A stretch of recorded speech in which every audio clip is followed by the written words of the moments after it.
closer than you think. It's not a tournament. It's what you don't see on TV. The cash is real. The stakes are high. They bet big. They win big. They lose big. High stakes live action poker. Live at the bike. Watch it live on the web or play it if you dare at the Bicycle Casino right here in Los Angeles.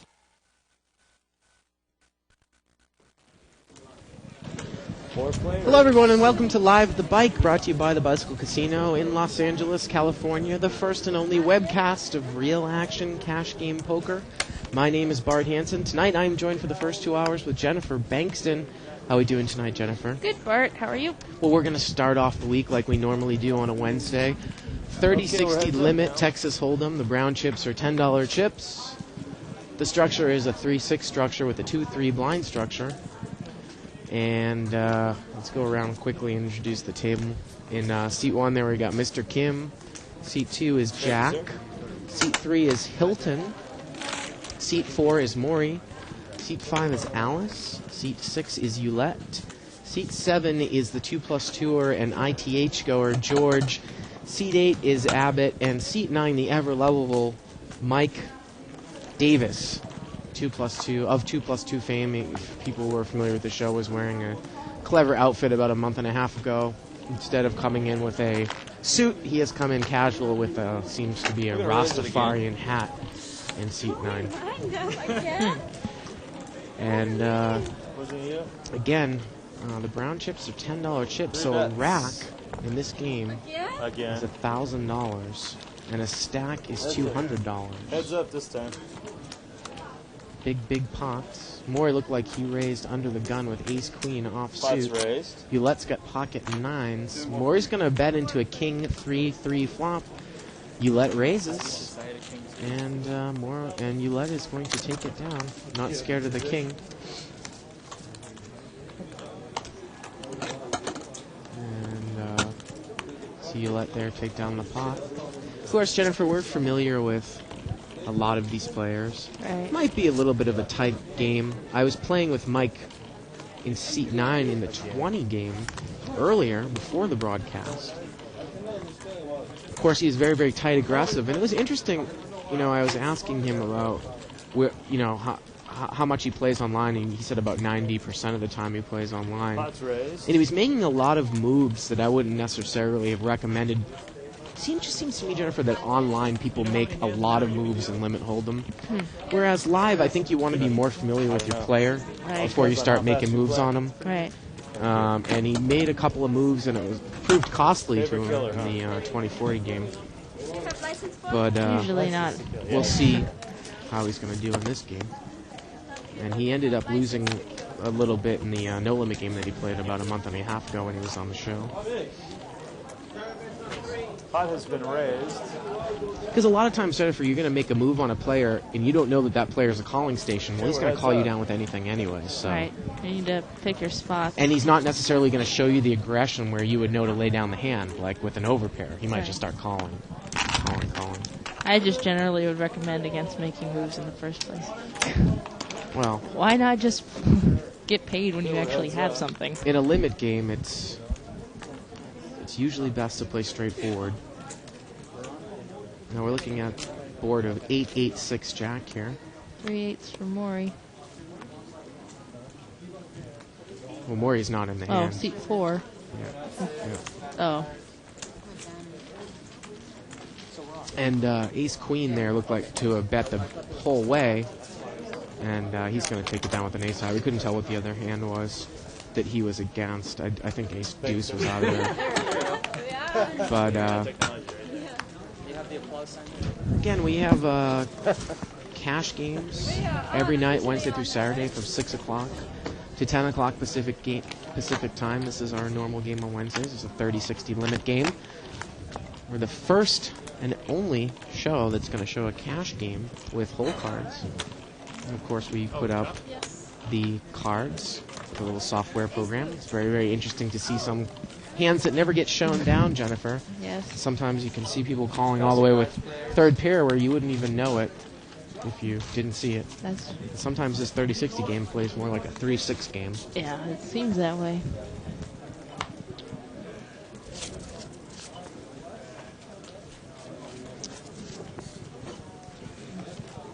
Anyone else players? That's a card. Usually a player will buy in for a rack or two in this game, and a rack is $1,000. Sheet 3 raises with ace-9 offsuit. And look at this. George is going to 3-bet out of the small blind with pocket. Looks like pocket 10. sixes. He 3-bets with pocket sixes, and C8 out of the big blind calls with pocket 10s. Ah. Tough to play out of position, sixes. I'm sure he wanted the big blind out of there. And he's going to lead. Spot's been raised. King 4, 9 on the flop, 2 spades. Now, 10s raises here. I don't mind the play. Try to figure out if the guy behind you has anything. He's going to muck. And look at this, George is going to muck here as well. And I'm sure the purpose of that 3-bet by George was to get the big blind out of there. Right. And the big blind ended up waking up with a hand that could call 3-bets cold. So he's a little bit unlucky.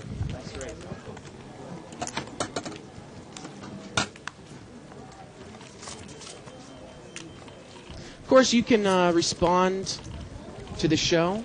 You can email us at live@thebike.com, or you can also monitor the thread that is posted up nightly when the show is webcast at 2plus2.com, spelled out. Click on televised poker. Nobody saw it, then And there's other no point in tournament, opening I it. believe the name is the thread of the main thread. Televised poker and World Poker Tour and other events. I never can get it right. That's Something close like enough. that, yep. And we're right there. You always have to scroll to the top of the page to see what the actual name of the thread is. Or email us at live@thebike.com. World Poker Tour and other televised tournaments. Right, and tournament poker is the first level there. There we go. Now it looks like Alice is moving over to seat 2. I'm going to take that seat. You're going to go this way? Grace, come and Maury's sit by me. moving to seat 6, and Grace is coming. Oh, Action Gracie's It's your coming bet. into seat If 3. you miss this, you could move now, take your blind over there, the big blind. You could wait and deal off, and when the button passes you, can come in after that. Look at Mike, a little showmanship. I'm sure he wants position Play your on button, Grace. when the button passes, He's you can very go in familiar over with the there. show. I would think that you'd want to be on Grace's left when Grace Or is you're gonna coming wait in one with hand, correct? raises with the ace-7 offsuit. Well, why not 3-better, you know? With something like ace-10 offsuit. Pot's raised.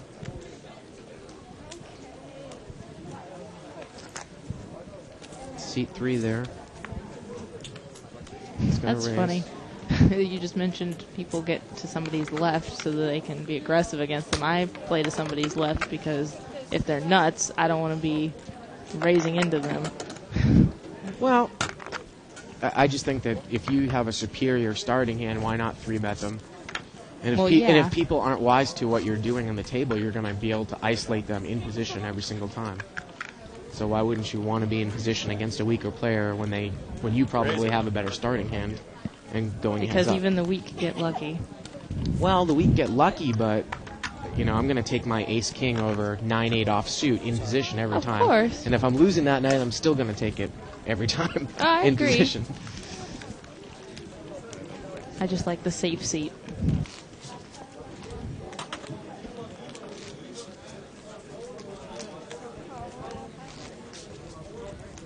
No, we'll wait till the button So, passes you, okay? Here's Mike. He's going to move to seat 4. Maury's moved over to seat 6. And then Grace is going to take seat 9. That's why you moved to sit in front of me and stare into my eyes, huh? I know how you are. And Eulette's in seat 5. Whoa, a lot of musical chairs going on here. I'm almost certain in this game it's more to get position on each other rather than for luck. Well, If you don't want to play 36 superstitiously. Pot's raised. Button's going to raise here, so Grace is posted in seat 9. More players here. Look at this. Grace calls with a 6 deuce offsuit, pretty much one of the worst starting hands you can have. Jack 8-7, 2 spades. Pretty good flop for seat 3 there. That's Hilton. He's going to bet right out with King Jack. Heads up. And Alice is going to call with a king 10 of clubs. She's got a gut shot to the 9. And she calls again. Oh, no, she's going to muck. It looked like she was going to call the turn.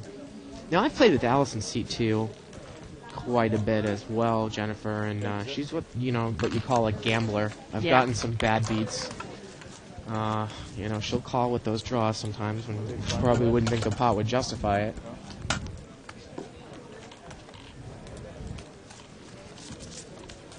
Hey, look at what I have here. If everyone wants to check out the back cover of this week's issue of Card Player. We have a picture of... It's a nice picture of Shirley there. It looks like from her website, advertisement for Live at the Bike. Seat 8's going to come in with the raise. Ace, Jack, offsuit. Okay, 3 players. And you let calls in the big blind. No, that's seat. That is you let. That's Hilton in seat 3. He's flopped 2 pairs. Oh, Ouellette had called and Hilton called. Now Hilton is check raised with king 3. The board is king 3-4, and Hilton's against ace jack in seat 8. The turn is a 10. It's going to give ace jack a gut shot. And ace jack's going to call with a gut shot. Little does he know that he's up against 2 pairs already here. The river's an 8 of diamonds. That's no good for ace jack. Hilton bets, and look at this. Seat 8's going to call all the way down with ace high. Hilton's going to take it down with kings up. Sometimes you can get a little frustrated when someone check raises you from early position there, but I seem to get a little bit frustrated if it's a ragged board and I have ace king and somebody check raises me.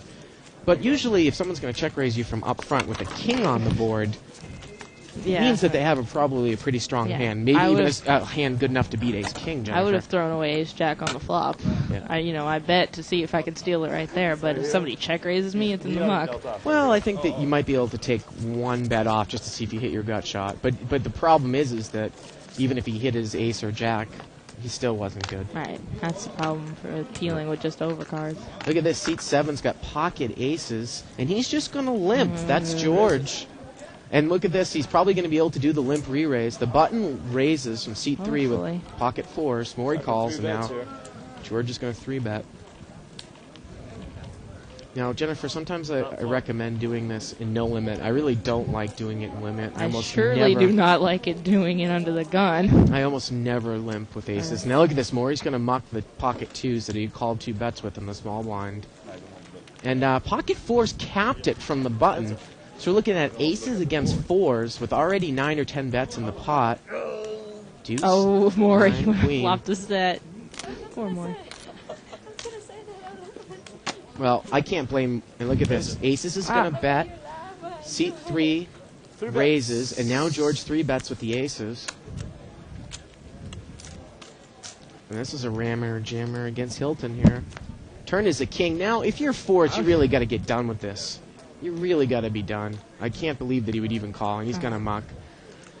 Now, Jennifer, I can't blame Maury. And look at that. The rabbit cam shows a 5. How can you blame Maury in the small blind? He called 2 bets cold, but then pocket 4s capped it. So now you've got to call 2 more bets, and you really don't want to be in there for 4 bets with pocket deuces. There's only 3 people in the pot.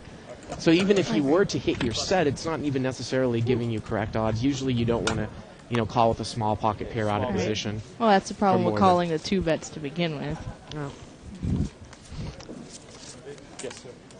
So Maury would have hit his set, and look at that. George actually wins aces. I remember George had aces and kings a lot the last time he was on the show and lost them all, as Russ McGinley had pointed out on 2+2 there. And one of the pre-2+2 posts of the night. I don't remember this guy, George. Well, he's been on the show a few times. Heads up. And we're heads up, it looks like. Look at the seat 3's got pocket 4s again. This time he's against pocket 10s. And pocket 10s is going to check raise in early position with this flop. Not a bad flop for pocket 4s, but if somebody check raises me, now you got to think he might be on have an overpair. No. And he's going to bet, and pocket 4s is going to call the gut shot and doesn't get there, the ace on the river. And it gets checked down, Jennifer. And pocket 4s loses for Hilton again.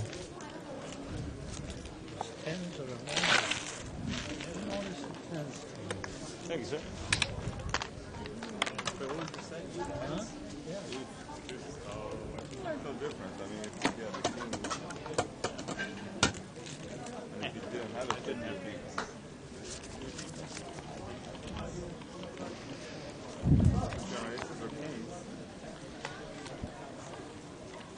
want to read out the first post that KevMap, who's the guy that starts the thread on 2+2, live at the bike. He says, tonight's show is scheduled to be their usual 30-60 limit game. A real rock fest that game is, especially with people like Grace, Mr. Kim, and other nits at the table. Quite the satirical comment.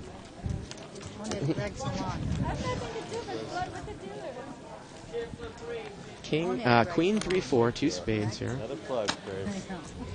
Pots raised. Seat 8 bets right out with a spade draw, but Seat 1's got a higher spade draw. He's going to raise.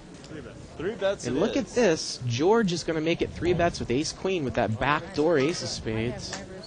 And 4-8 has a pair in a spade draw. And look at Seat 1 with King 9 of spades. So an interesting hand coming down. The turn is a 5. Ace-queen is still good. It's going to bet. It's going to get called in a couple of spots here. The river is a deuce. Look at that. It's going to give the ace a straight. No one has a 6. George is going to bet. He's going to bet it anyways. Why wouldn't he bet? Well, it is a 4-liner to a straight with a 6, but you're right. I like the bet. You can't. It's a little difficult for someone to have a 6 there. And he takes it down. Thank you very much, sir.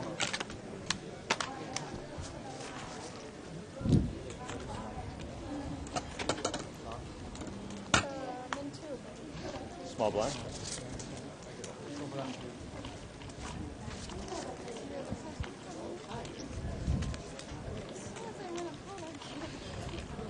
Of course, you can see the show and all of the shows that we have recorded over the last 4.5 months that we've been on by signing up on the archives. Just click on the right-hand side of your screen, the bottom right-hand side, the on-demand banner. It's $14.95 a month. Get you all of the archived shows, including an instructional DVD by Howard Lederer. Yep. I'm in shock. Mark. I know. 4 months. And they haven't shut us down yet.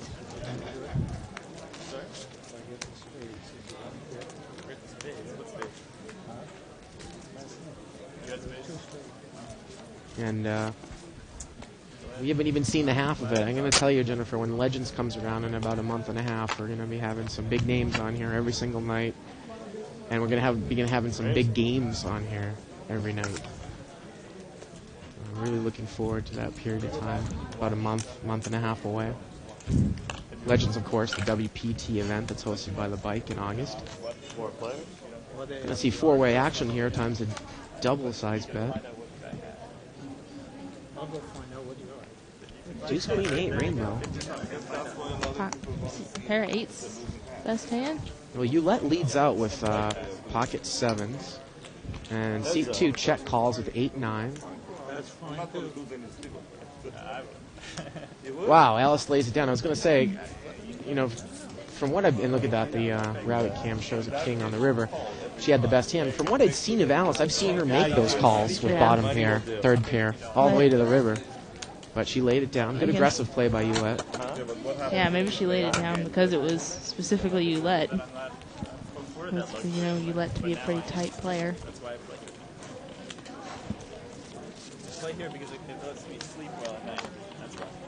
This Hilton raises under the gun there. 3 bets. He raises under the gun with Queen 10 of spades. Again, not usually recommended in early position. Okay. Maury's going to 3-bet with pocket 9s, and it's going to be Queen 10 of spades against pocket 9s here.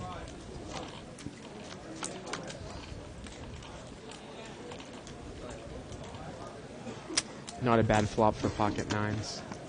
Queen 10's going to peel one off.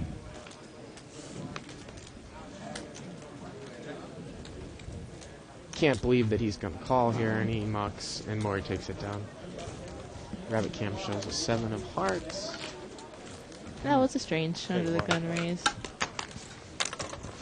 He used to fall in love with those Broadway cards that were suited. Sometimes I'd come in for a limp with Queen 10 suited, King 10 suited, Queen Jack suited. You know what? Unless you're really dealing with a very, very loose table where you know there's going to be a lot of callers pre-flop and you're not going to have to take much action in terms of raising. You can really muck those hands. They're really not that good from early position. I would Yeah, if agree. you're looking at 7 or 8 way action unraised, then I'd probably come in for a call with Queen 10 suited under the gun. But normally you're not going to see that at this level.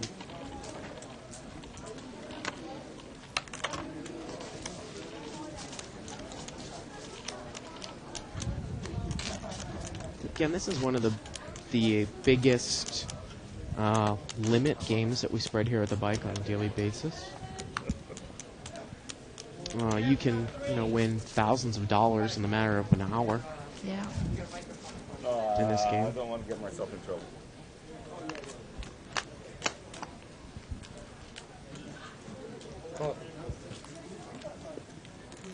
Grace has ace jack offsuit. Pot's raised. She's going to raise. Seat 8 is limped in with pocket 4s.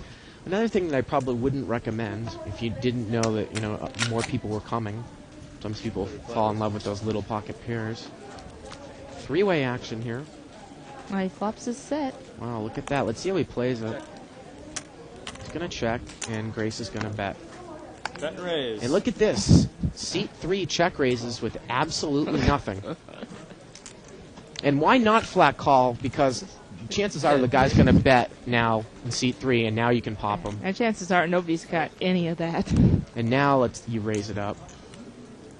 And that's exactly what happened. Seat 3 bets, and seat 8 raises. And seat 3 should just get away from this hand. He tried to make a move.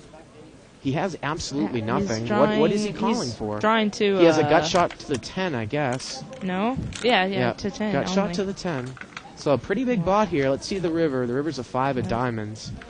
Boy, that can't be a very good card for a set of 4s. Let's see if he bets it anyways. No, he's No. going to check it down. He throws in the muck. He suspects Jack High is not good. That's Yeah.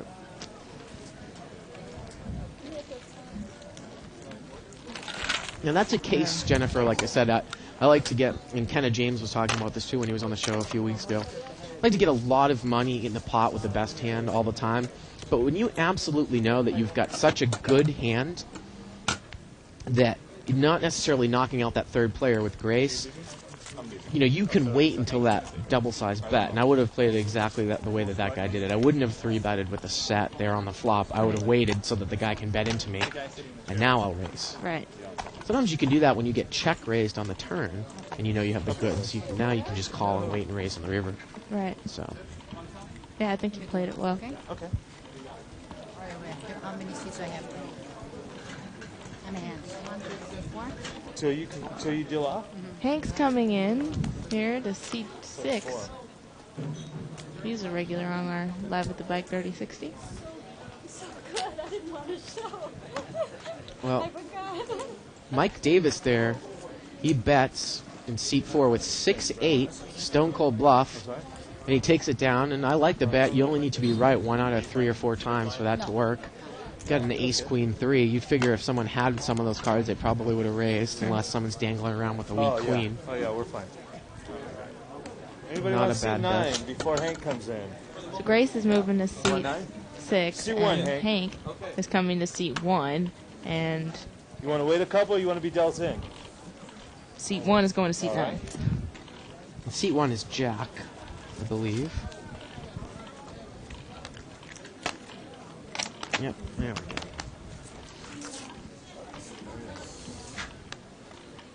Raise. Look at that. Mike's going to come in for a raise here. He's got King Queen offsuit. And takes it down.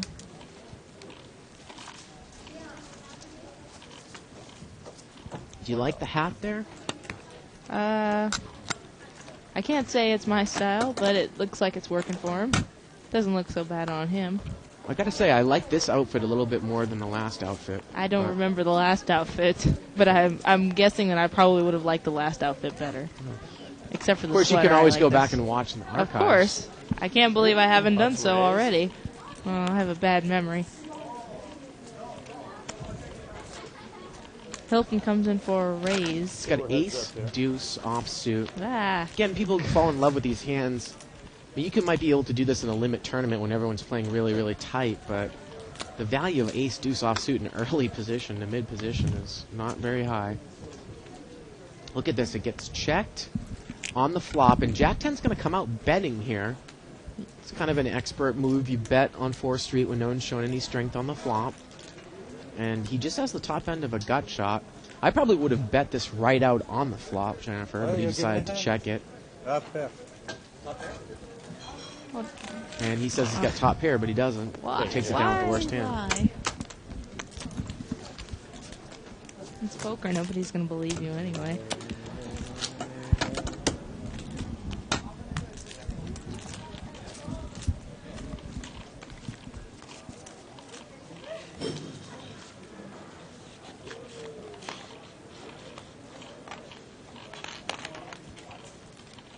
Pot's raised. So we're going to see a raise and a 3-bet. Ulet has raised there with pocket kings. Or Ulet's raised with king queen offsuit, and George is re-raised with pocket kings. So Ulet is drawing pretty slim. Ulet just check folds. Flop is 7, 5, 10 rainbow. George takes it down. Thank you very much.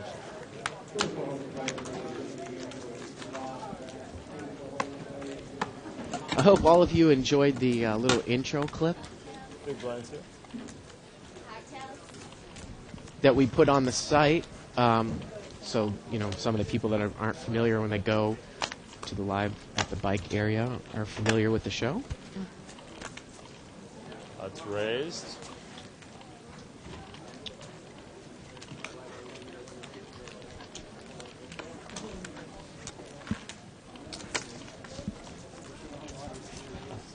Let's see.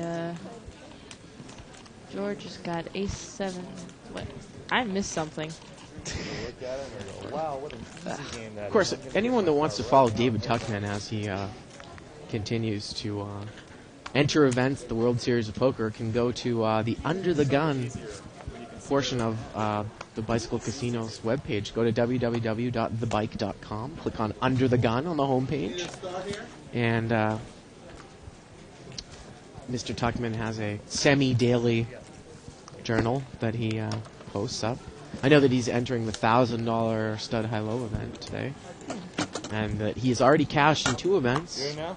$1,500 no limit, and I believe either $1,500 or $2,000 pot limit. Congratulations to David. I'm joking. This is do whatever.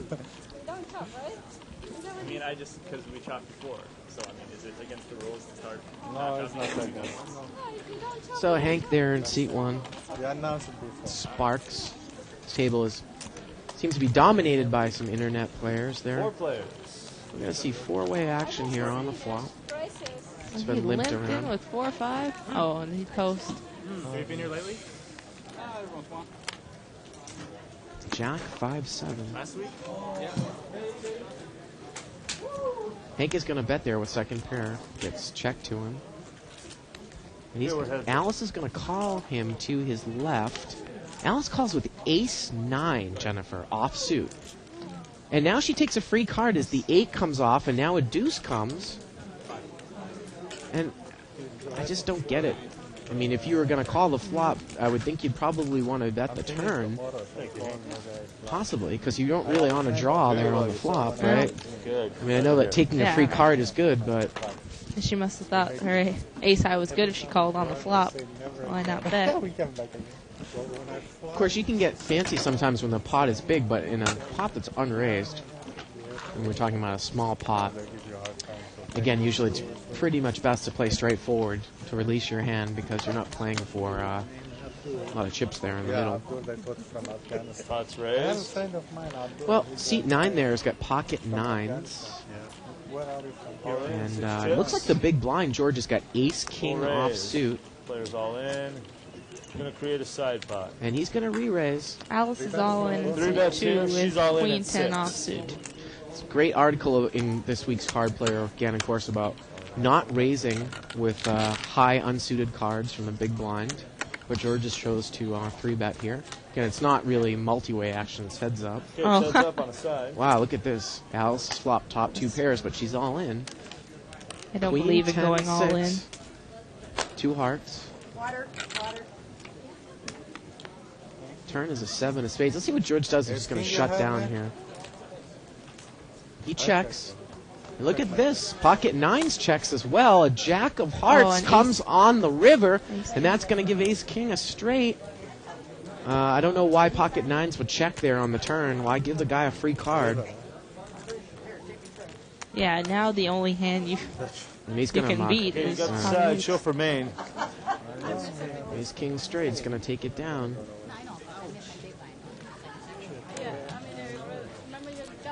You know, if you're afraid you're going to get check raised, Jennifer, I wouldn't give a free card there on the turn. In position, I would bet, and if I'm check raised, then I would fold. Right. You know, I probably would bet the turn and check the river regardless. Now, if the guy's got jacks, he's got jacks. But Right. if he doesn't, I'm going to check down the river and I'm going to make him pay for ace king. And I would have won the hand if a magic card hadn't come on the river there. Maybe put him on a higher pair because he did raise out of the big blind. And then he was going to check raise him on the turn? Why would Maybe. he check to him on the turn? That's what I'm I saying. don't know. That's I'm raised. just trying to rationalize this guy. Hank is going to raise here with ace queen off suit. Okay, 3 players. And we're going to see three-way action here. Queen 9 suited called and king jack off suit called. Seat 4 is not in the hand. Hank is going to bet with ace queen. The board is 8-6-6 rainbow. Still 3 of us. Same trio. And everyone calls. The turn is an ace. That's a good card for Hank. He's going to bet out again on seat 1. And it doesn't look like he's going to get any action. 4 of diamonds on the rabbit cam.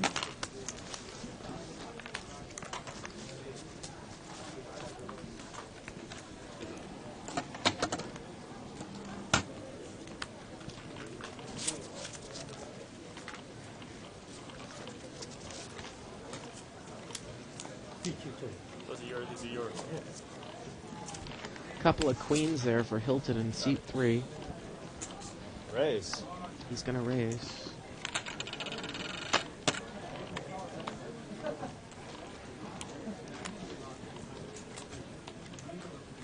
Grace is going to call with Donna, can I ace get a set, 4 please? of diamonds on the button. And Abbott is in there with pocket 6s. In the big blind. Oh, look at this. Grace flops top 2 pairs right away. And it gets checked to her and she bets. Ace is scary for the queens anyway. And everyone check calls here. Still 3. I don't know why pocket 6s would call. 7 comes on the turn.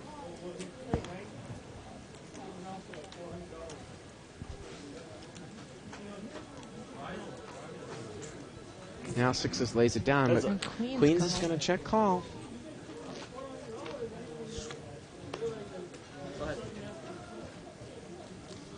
And look at this. Grace doesn't miss a bet. Why would you not bet that? Yeah, if know? you can get somebody to call, Yeah. pocket 6s would have made a straight. Yeah. You can't really put this guy on a 6, Jennifer, when Right. he raised pre-flop. So it's a good value bet there by Grace on the river.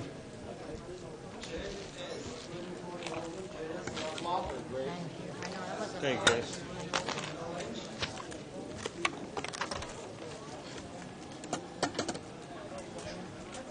Thank you. I'm just changing the setup here, folks.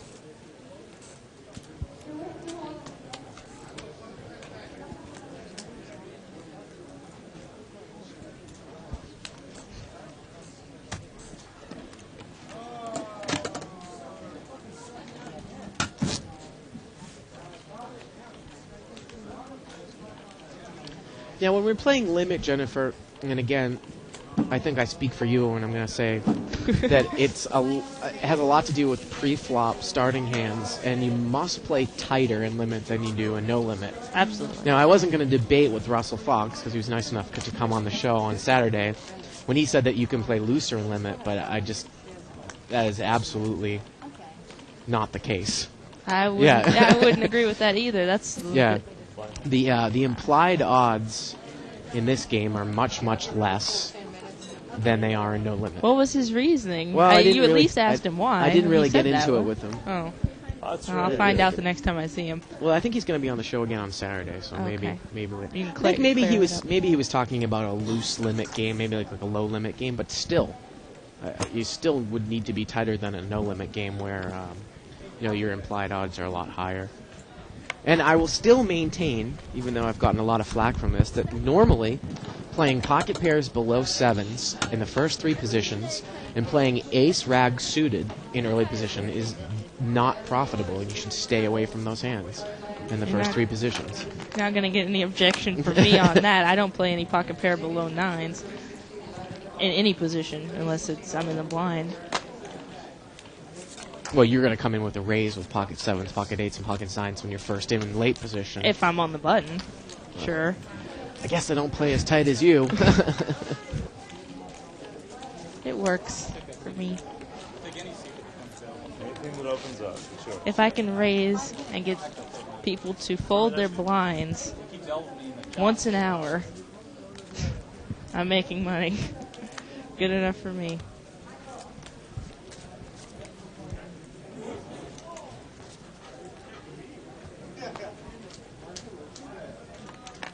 He lets under the gun raise. She has ace jack offsuit, and Grace is going to cold call with queen 10 suited. Seat 8 is going to call with a 5-6 suited. And wow, seat 4's got ace deuce suited, and everyone has diamonds. Look at that. Wow. Huh, queen deuce 4. Grace is flop top pair. Roulette checks. Grace is going to bet. Seat 8 calls with a gut shot. And seat 4 calls with ace deuce. The turn is a 9. He lets out. Grace continues to bet. And now Mike folds the bottom pair. And Grace is going to take it down. Thank you, Grace.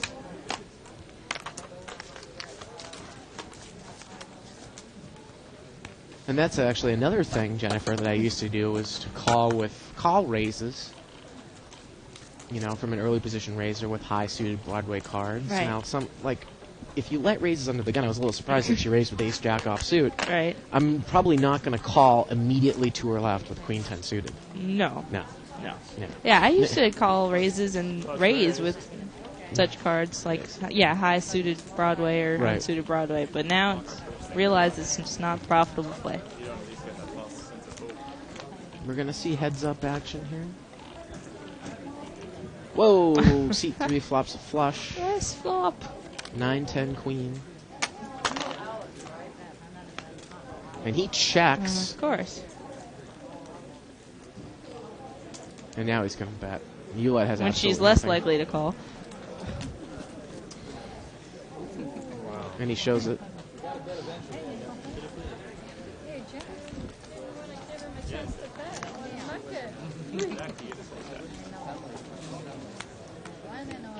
Now, I don't know if we agree on this theory, Bart, but I definitely hold to if it's not good enough to raise, it's not good enough to call. I think you disagree with me on that. Well, I think that you can raise with cards that are a lot weaker than hands that you need to call with. I raise on the button sometimes with a suited connector if I know the big blind folds a lot. Right, but you're not going to call. Obviously, no. Right. That's what I mean. Look at that's great. It gets chopped around to Grace, and she had ace queen suited.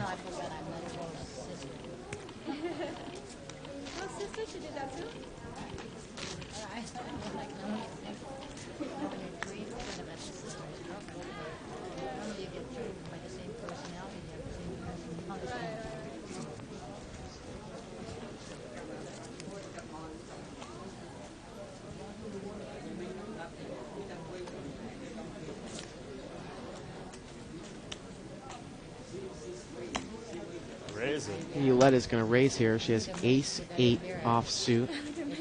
Grace is going to call with a queen jack suited, and George is in there with jack 9 suited. Three-way action.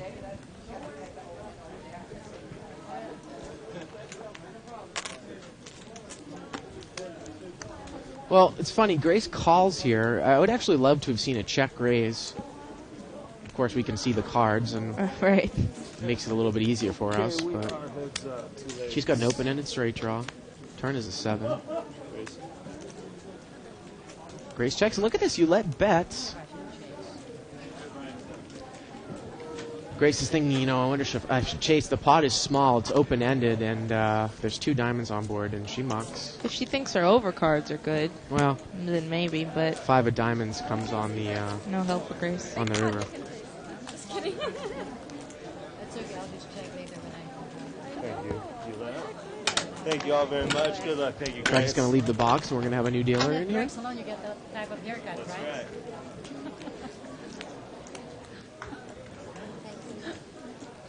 Where do you get your haircut at? Yeah, he owns Greg Salon.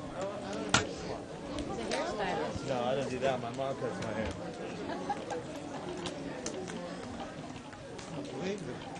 Huh? Looks like we got a seat open. No, Long Beach. Oh yeah, he's over by the yeah. So let's see, what's tonight's tournament event? Mini series of poker. It's actually it's a limit shootout. I already know this. $150 limit shootout. Yeah. That's correct. $150 buy-in limit shootout, and tomorrow is a no limit shootout. Of course, the mini series of poker mirrors the World Series of Poker events at 1/10 the buy-in. 2 days before each main event, I believe. Oh, it's before? Oh, that's right, because the shootout is on Friday for $1,500 no limit. Or limit. So we have a new player, Kathy, in seat 1, coming in. Well, Hilton's going to come in with an ace-8 suited from early position for a raise. And he's going to get called in a couple of spots.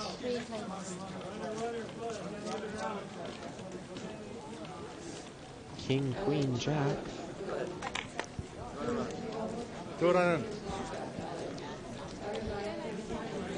Gets checked around. The turn is a 6 of hearts. Well, now Ace seat 9 of 9 hearts. is going to bet. I probably would have bet into 4th Street there with ace 9 of hearts, Jennifer. But he just check Yeah. calls. Why not? If you're going to call, might Yeah. as well bet. The river is a deuce of clubs, and it's probably just going to get checked down. And seat 9 is going to take it down. Because, Jennifer, you bet in on the 4th Street there in early position. You might get Jack 4 to lay that down. You might, yeah. He's got bottom pair, or third pair with a weak kicker. Like you said, if you're going to call, why not just bet? Right. Gives yourself a chance, different chance to win the pot.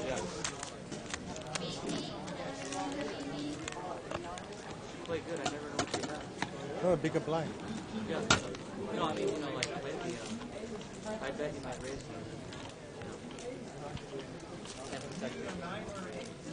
Thank you. I know. You save money. I'm gonna call. Are you gonna call him? Yeah. Because that's the turn? In the turn? On the river. A river he bet, maybe I call. Turn? For the pot. Yeah. Only for the pot, not for But turn you don't. the... Turn, no. Of course, turn it's done. A turn, I bet. Mike is going to limp in here with Jack 9 of clubs. I bet it. Oh, you bet the turn. You must be getting bored. It's different. The river, I check, he bet. Well, for he's the in pot, second I position with a limper in front of him. You know, I've actually made this play before. Look at this. Seat 9 flops a nut flush. That's different. He may be wrong. First position. He checks. And but it gets checked around. only. The turn is an 8 of spades. Oh, he gets an ace to bet into him. And look at this. Mike lays down the open-ended straight draw, which is very smart, with a 3 flush on board. And ace 4 bets now. The river's a deuce. That's it. Look at this. The nut flush checks. Oh, and he You say you these bet and 3 you bet? fires. You see? Ace 4 bets Teach him here. something bad. You know, we got to think that King 3 is going to raise here. Why You not? teach him something bad. Price. And What did I do? Ace 4 You tell him if he raise, if he bet. pays it off. yeah, C3 just got played. He was betting his hand. It has Nice, nothing to do nice with way to play that Check seat a 9. flop. I would be scared to play it that passively, though, afraid that I would be missing good, bets. man. But if you got some guy that's going All to good bet to into you forget, and yeah. call when you raise, He flopped it, you have to literally catch perfect perfect. I agree with you, Jennifer. It's just one of those things where you got to put some money in the pot at some point. right? You know. I I'm would very probably just surprised bet it that he the whole didn't. way. I'm surprised he didn't check did he check the river? Yeah, the I mean, river the especially. chances that you are going to find someone that's going to bet the river and call your check raise are a lot far and few between compared to just betting and getting a call. Right. You know, the chances that he's going to check right behind you are very, very high. Right. So it's. I think I would have bet the river. Now, he ended up making a double-sized bet, but I think he got lucky on, Yeah, on exactly. making double money. yeah. Seat 8 comes in for a raise. King Jack offsuit. I bought in for 10,000. And Kathy, who was just posted in seat 1 on the button, has called with King 5 of diamonds. Kathy's another tight player. We see 4-way action here. About a $240 pot, $250 pot. 7 deuce 3, 2 hearts. Gets checked around. The turn is a 6 of hearts. See if someone bets in here. Gets checked around again. The river's a 5. It's going to bring a 1-card straight to the board. No one has a 4. And it looks like King Deuce. Hilton in seat 3. Or Kathy. King 5. King 5 is going to take it down. You're right, seat 1. She caught it on the river. And she takes it down just like that. You need to think, oh, it's a small pot. Well, it was raised pre-flop times 5, so looking at about a $300 pot there.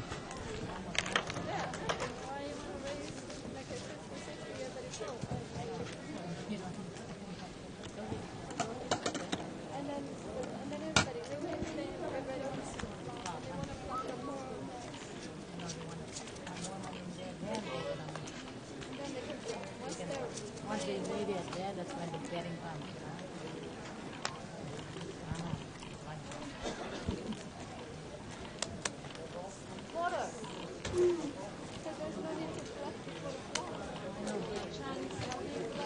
Oh, everybody folds to the blinds. And Mike actually had ace-queen offsuit there in the big blind. Pretty good hand in the blind. I'm gonna stick to my normal again. Ask no.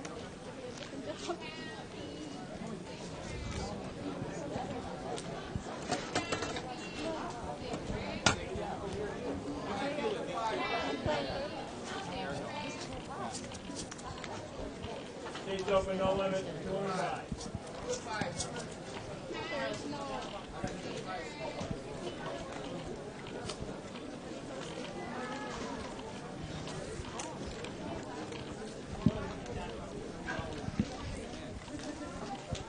So we've got a limper in seat 8.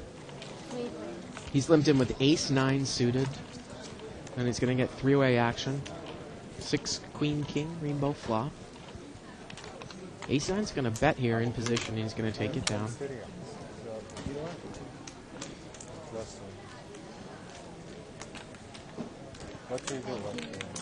So if we take a look at 2+2 or Michael Davis's chips there in seat 4, again, a stack of browns in this game is $200. Just get about 2, 4, 6, 12, 18, maybe 1,900 to 2,000 in front of him.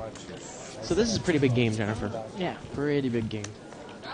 And usually the action in this game goes a lot quicker than a big no-limit game. So you find people who are gamblers, gambling it up, action junkies, Yeah. come into this game as opposed to a big no-limit game.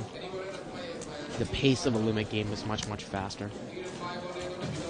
Well, Hank's going to bring it in. This is the first time we've seen him really play a hand. He's going to raise there with Queen Jack suited. Not a bad play from to the right of the cutoff. And Grace is going to muck 10-3 suited. Boy, she's playing pretty tight tonight. Hank takes it down. If you're known for being tight, if you muck 10-3, wow. Well, her loose, aggressive game works for her, right? She's here practically every day. Or is she married rich? We'll never know. Yeah. I like Thomas. George has got the Hopkins shirt on. I wonder if he went there. He's nice. What's the Hopkins? Johns Hopkins in Baltimore. Oh, got it. Games. I think it's the highest male to female ratio school in the country. It'd be like 93.7 or something like that. My buddy went there. Moon, actually, he was on the show last week or a week and a half ago. He's playing to my right in the 200 game. Yeah, but here too, you start Three-way action here, limped around. here, you have 5,000. Deuce, 3-7, rainbow. 2 players, flop 7s, top pair. Not to play with a more than And Grace bets out on the top pair and gets raised by C3. Wow, the turn is a 6. That's going to give C3 a spade draw and a gut shot straight draw with top pair. Well, he doesn't want to make his straight with 5. With Grace have no, she wouldn't have a bigger straight. No, she wouldn't have a straight. But that's going to do it. Grace's kicker is going to play, and Grace takes it down. Hilton had a lot of outs there on river, though. I was mistaken. Thought it was a 4 on there. Nice.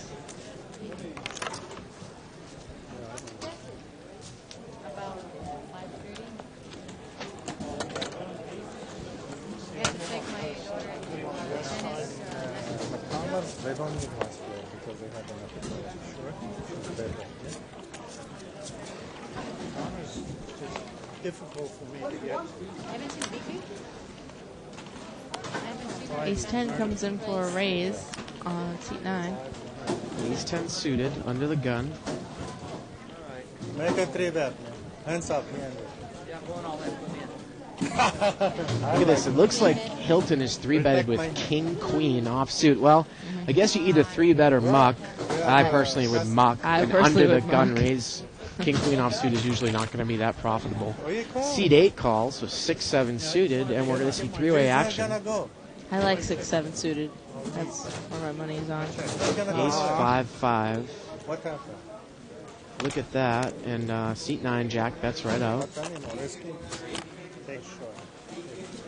And he's going to take it down. Ace king. He says he's got ace king, but he has ace 10. Ace king, you have king queen? You got it. I have king, come here. And I don't know if he 3-betted there with king queen. I couldn't tell. He did. He did? Okay. He did. You're right. And I guess, yeah, you're right. The play is to muck or 3-bet. You certainly don't just smooth call. You've been playing in California for 14 years? 10 years. Here, I live here actually, not in a bicycle. We've been playing long time, right? Me and you, remember me? Don't remember me. 96. Was Hold'em more popular than Stud? Yeah, 9 years. Yeah. Looks like it's folded all the way around to the blinds, and they're going to chop it. And there was no Chop, of course, reduced collection for the house when you don't see a flop. It's $1 in this game as opposed to $4. There is a game where it's 50 cents. That's in the no limit Now section. start okay. people playing more. Yeah. Before, no. No, now they have big game. I just played my first ever game with no limit. When? Today. Well, I won $40. The 200 buy-in. $40? The 200 buy-in. It was sweet. We have a special programming note, Jennifer, about tomorrow's show. We're actually going to have the Pokertropolis bombshell models on again for a portion of the show. They'll be playing My hands were shaking. the first half or first portion of the show, and then we're going to end the show with a $500 shootout like we did last week. So we'll have the bombshells on again for about an hour or two, beginning the show. For a no-limit game? Yeah, for maybe a no-limit tourney or a small no-limit cash game, and then it doesn't really matter, does it, Jennifer? Really? And that's true. It's not like they're nobody's watching the poker. And then we're gonna have again like a shootout at the end. That's why I like limit. Who cares if it's set? No limit is different game. Literally kill me. Literally kill me. Do you know what the word literally means? Oh, okay, okay. Get a question here from Arvin on 2+2. He says, $5 blind. I play on the internet and in brick and mortar casinos. He says, what percentage of hands should you play pre-flop in your session? 20, 30%? And obviously, I track some of my play on the internet too, so the only reason why I would know this is because of my tracking programs. But, I think that if you play it tight, aggressive, I can't imagine you playing more than 24 to 25% of hands pre-flop, including the blinds. Now, if you're really under 20%, you're very tight, I think. Not super tight, but very tight. And I think once you get over 25%, I think you're playing too many hands. Now, obviously, if you're playing games that are very, very loose, low-limit games, you can add a little more to that. But once you start getting in the 30s and the 35s, for those of you out there that use that VPI, I think it's VPIP statistic that some of the poker tracking softwares have, if you start to look at people that have that number above 30 and 35, then those are loose players. I hope that helps you out.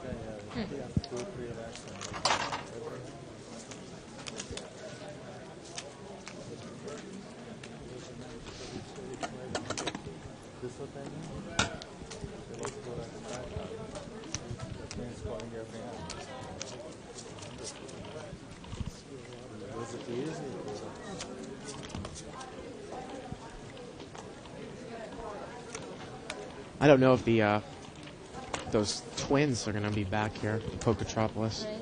Well, they're part of the mom show. They are. I know. I don't know specifically which ones are going to be here. But they were a lot of fun. One of them was winning last time. Didn't want to leave. The other sister wanted him to leave. Was going to leave her here. The sister went on a winning streak. It was pretty funny. This pot, his head's up. Mike is going to check raise here with absolutely nothing, and he gets Jack to lay down the best hand. Again, Mike has been making these moves, and I saw him make moves in the 20 game. And now, obviously, he's a tight player, and I would assume that he's a winning player overall, but you just see more moves made on the internet than you do here. I don't necessarily know if Mike knows Jack well enough in seat 9 to make that move. Now, obviously, he's been playing with him for a few hours. But I can tell you that he made a move on someone else in the 20 game that you would not make a move on because she was a calling station.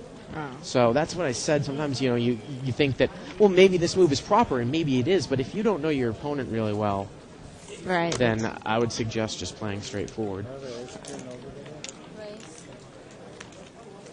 Calling station in the 20 game. Well, I'll have to make a $20 side bet with you later on who that was.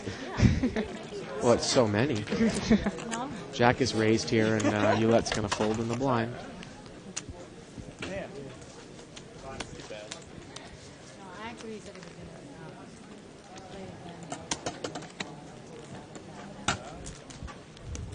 So the first time he played, he killed me until the camera.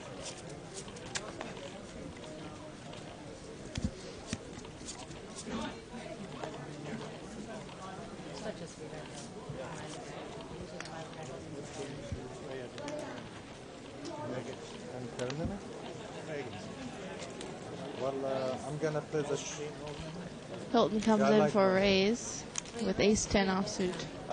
He actually has king-8 suited. And here's a great case of the button 3-betting with ace-10 offsuit. Now, obviously, you're not going to call, but I'll give Mike a little credit for 3-betting here with the best hand on the button. And now he's going to be able to have position and probably take... Look at this, though. King-8 bets right into queen 3-3. And Mike just calls. So you got to figure if king-3 bets here on the turn, Mike's probably going to muck.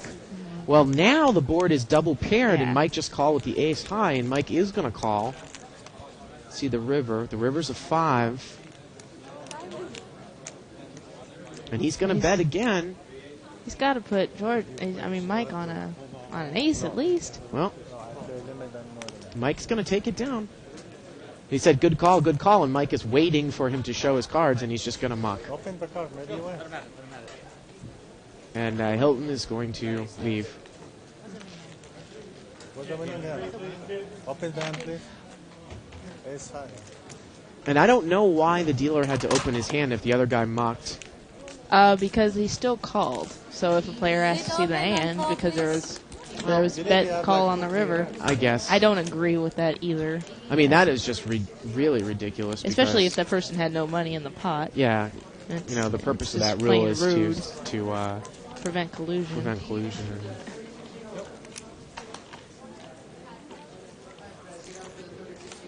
I think it actually damages the integrity of the game. You should be able to, if you don't have to show your cards, you shouldn't have to show your cards. Well, look at this. Michael taking advantage of sometimes you go on a streak and pick up a winning image. He's going to raise it with Jack 9 offsuit from seat 4. He was in the cutoff. And wow.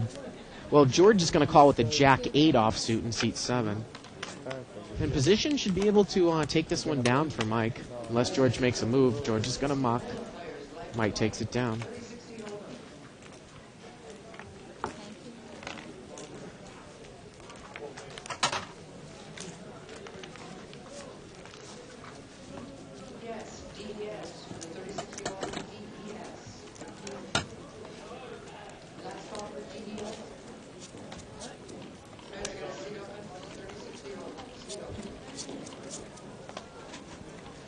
Well, it looks so pretty, the first one. That's seat 7's cards. Good luck. And you see a black offsuit rag. One more seat It's a little bit open. tough. But Hank actually picks up ace-queen offsuit, and he's going to raise in seat 2. And he's not going to get any action. As George mucked ace-9 offsuit. Or, excuse me, the big blind mucked ace-9. George mucked ace-9 offsuit in the small blind.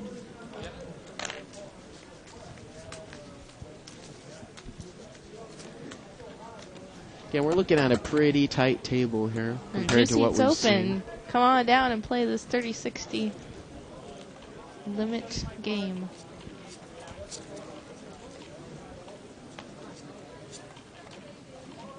Pocket jacks for Grace here on the cutoff in seat 6.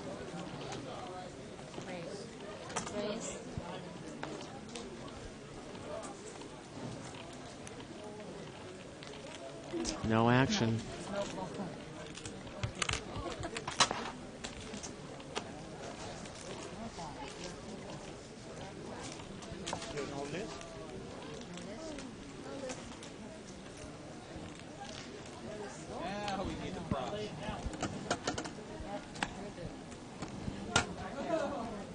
Everybody's in Vegas. Oh, yeah, that's right. Looks like you're going to have to go out there and play, Bart. Well, I don't know if necessarily this would be the type of game that I would want to play in terms of game selection. Why not? You know what everybody has all the Well, time. It's the that- best game. Well, especially if I can bring the whole card cameras out there with me. Seat 4 is raised under the gun. That's Mike. He's got an ace-king offsuit. And Hank's going to call him with ace-7 suited. Oh, boy, Hank's in trouble. Now, let's see how Hank plays it. Hank is going to check, and let's see if he check raises. Now, I'd love to see Michael just call here and then raise on the turn. That's what I talk about, a slow play to the next level up, Jennifer. It's probably how I would have played it. 30-60. Huh? Hank calls. Probably would have just called the flop there and raised on the turn. If a club didn't come. Now a club comes, I might have to shut down a little bit. Oh, that would be the problem with not 3-betting on the... But what are the chances that the guy Look had a at flush this. draw? Hank checks and Michael checks. Wow. No, it's limit. And Hank's going to bet. Now he and now raises. Michael raises. So it's funny. He set that play up. He checked on the turn so that he could raise on the river. It's pretty dangerous, though, Jennifer, I think. I mean, the guy could have done that with clubs. I still probably would have just called the flop and raised the turn, although I might have shut down with the club draw. And Hank's going to pay him off. So I think you made the same amount of money, right? He ended up making the same amount of money. Again, Assuming- Michael's got tricky a couple of times, like I said, when it not necessarily didn't really warrant it. It was an interesting play to see. You check the turn. Now, what happens when a club comes on the river? Yeah. You know what I mean? And you might have let somebody who had ace rag of clubs, like an ace 3, something like that, or Right. ace 8 or something like that, get there on Right. the river. Did Mike have a club in his hand? He didn't. And No. Hank didn't have a club in his hand. But, Yeah. again, he's getting a little fancy there, Mike, there in seat 4. Ooh, pocket aces there for seat 8. We haven't heard much from him.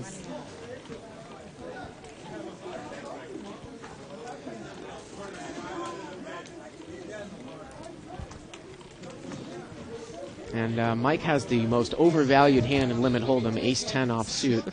He's in the big blind, and he's going to call. And he's flopped top pair, and he's in big trouble. He's going to check raise. The board is 5, 10, 8. Again, here's this play. Now, this guy does call on the flop, and I would imagine that he's going to raise on the turn. It's a 7 that comes on the turn, and that's exactly what he's going to do, Jennifer. He flat calls the flop, and now he pops the turn. And if you're sitting there with ace-10, this is one of those times where the guy either has a set or an overpair. I lay it down. And he does. And then that's a good laydown, because that's the move that you will make. And that's why I don't necessarily like check raising. The flop sometimes can make you vulnerable, because if you have a player that's just going to smooth call your raise and then pop you on the turn, you have to be able to get away from them. Right. Because he's definitely representing an overpair. And it's a good laydown there by Mike in seat 4.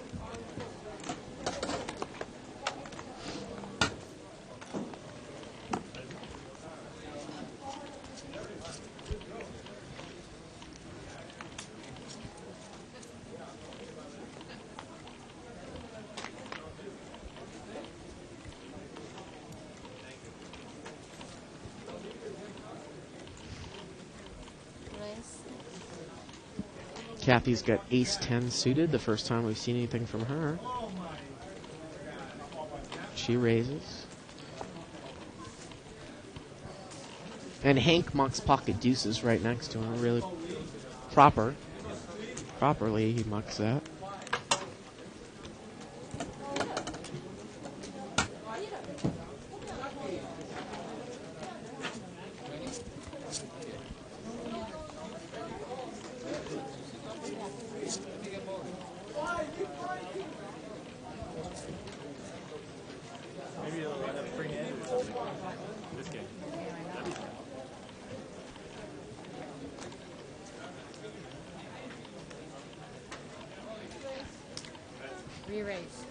Thinking of going and borrowing 18 grand to play this. No, for one session, I would recommend maybe like 5 grand. What's that? But if I was just saying, for a bankroll for this game, a minimum would be 18 grand. But for one session, I guess I wouldn't need more than 3 grand, because I won't go 3 racks deep into any game. Well, again, it's always a question of what do you mean by bankroll? I mean, are you talking about if you have another job independent of poker that you have a bankroll to spend on poker? Then I agree with you. I mean, if I had, like, say, 10 or 15 grand on the side and wanted to play 30-60 over the course of a period of time, but I had another full-time job that paid me good money, then, yeah, you can be a lot looser with your bankroll. But you can't tell me that you're going to sit in a 30-60 game, do it for your living, pay your bills, and only depend on 18 grand. No. There's no way. No. I said minimum. At that time, you need a bankroll more like 50 grand. I really think so. I mean, I could do it with 18. I would be purely confident I could do it with 18. You see how badly these players play? Cards know no limit. Look at this, King 10 against Ace King. It's awfully cold in here. And Grace takes it down. Maury's there back in seat 9. I mean, the question becomes, you say you can do it with 18 grand, and I'm not picking on you in particular, but people say this. So, when you take a 100 times big blind swing, which is not that unusual, unusual. And when you lose 6 grand over the course of, it might happen. You might take that slide when you first start off. Are you going to be playing the same? You're not going to be playing scared when you lose 33, 35% of your bankroll? If I got that unlucky, yeah, I would. You would play scared, right? Yeah, so why would you want to put risk? I would just wait for a bigger bankroll. Well, you'd have to get really unlucky to lose that much in 1 week. Well, 100 big blind swing. I mean, I know it's a lot, but I've done it. Well, actually, I don't know if I've ever taken 100 big blind swing in 2040. I would definitely still feel more confident with a bigger bankroll. Now, Mike has made it 3 bets here in seat 4. Hank has raised the pocket 6s.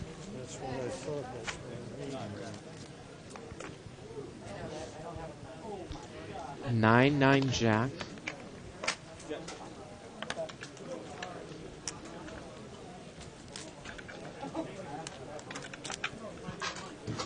Mike bets here. Look at this. Hank check raises. And Mike just calls. Now the turn is a 5. And now let's see if Mike raises here. No, he's just going to call. I guess he might be scared of the 9, unless he's waiting again till the river to raise. And look at this. Hank hits a set of 6s on the river, and he's made 6s full. And look at this. He's going to check. He's going to check raise Mike Davis here on the river. Wow. I got to say, if Hank had bet on the river, I think Mike was planning on raising. So he would have gotten 3 rounds of betting in. And Mike gets sucked out on the river. The way that Mike has played the other hands, Jennifer, I think he was waiting to raise on the river. I think if Hank bet the river there, he would have gotten 3 bets in. But he got tricky with it and he check raised. Yeah, you got to value bet the suck out there, Hank. What's wrong with you? Well,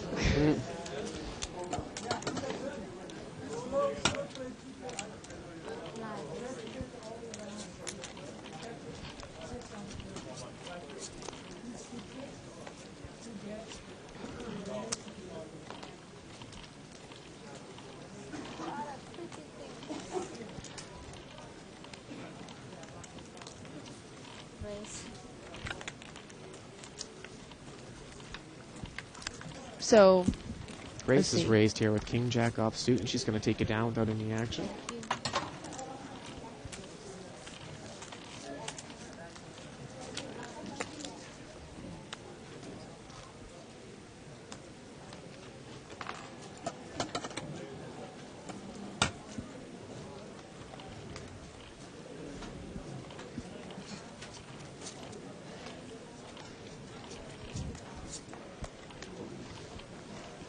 Ace, King of Diamonds there for Hank in seat 2.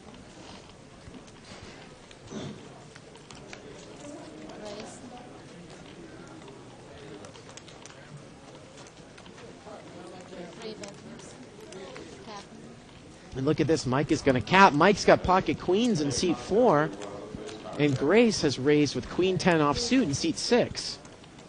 So Grace has got Queen 10. Against Ace King. Against Queens. Pretty good flop for Queens here. It's 4 bets pre-flop. Hank bets. Mike raises with the overpair. And, wow, Hank's going to muck. He shows the Ace, King, and Diamonds face up. Mike takes it down. And there was a king. Wow, either king on the turn or the river. King I'm on not the sure turn. which one. The rabbit cam shows a king on the turn.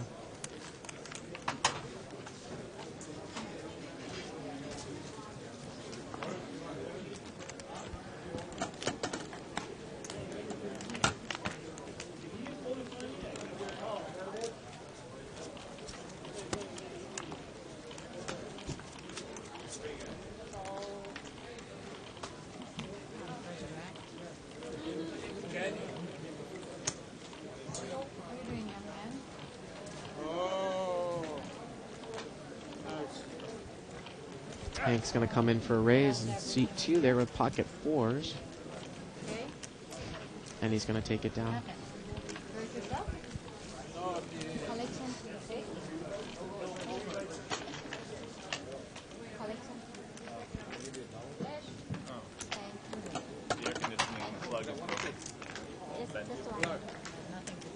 So, in defense of my saying 18 grand is enough to play this game, okay.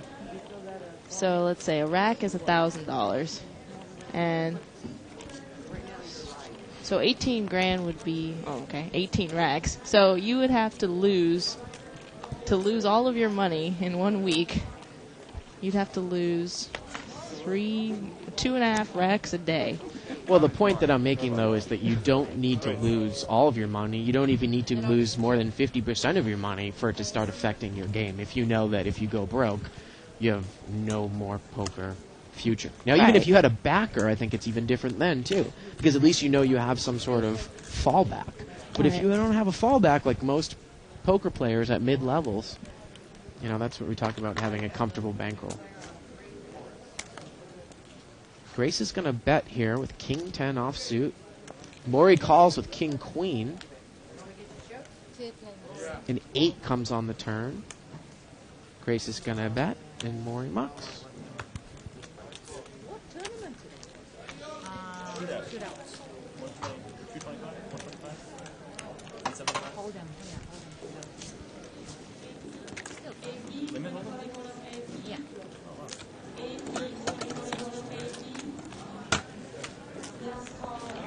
This is part of the mini series? Part of the mini series? You want to come in this? I told you before, why you don't give me? Tonight, the macadamia, huh? Yeah, I see. What, 20? Go to 20? Maury's gonna limp under the gun with 7, 8 of hearts. Who's new player, by the way? More. Hank calls with 10 king of hearts. Chris. You let raises on the button. Anita. Study. With pocket fives.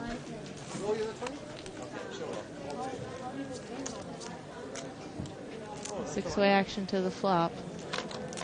Eulette's done with her pocket fives, and Hank in seat 2 has flopped bottom 2 pair, kings and tens. He raises it up.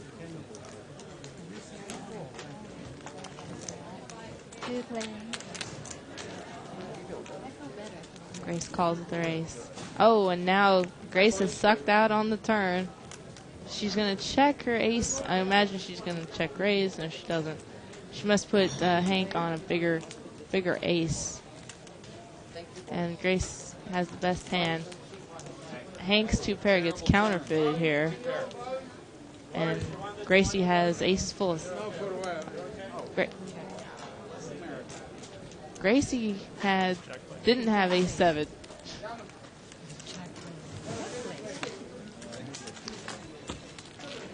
She had king jack. And yes, that makes more sense. She had king jack. That was a very bad turn for you, young man. And still, it was a bad turn for Hank as it counterfeited his 2 pair and gave Grace aces and kings with a jack.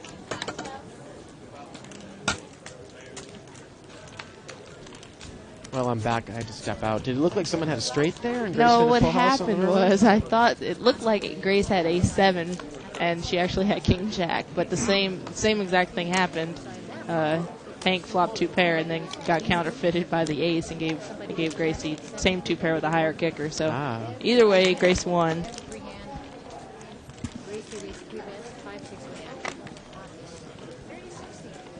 Mike's going to raise here. He's got ace 10 offsuit. And Kathy has moved seats over to seat 8. He's got king queen suited, and she's going to call. Wow. Queen 9 jack. Kathy has check raised the flop.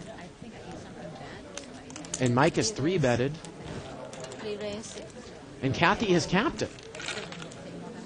So Kathy must think that the king queen is good here. The turn is a deuce.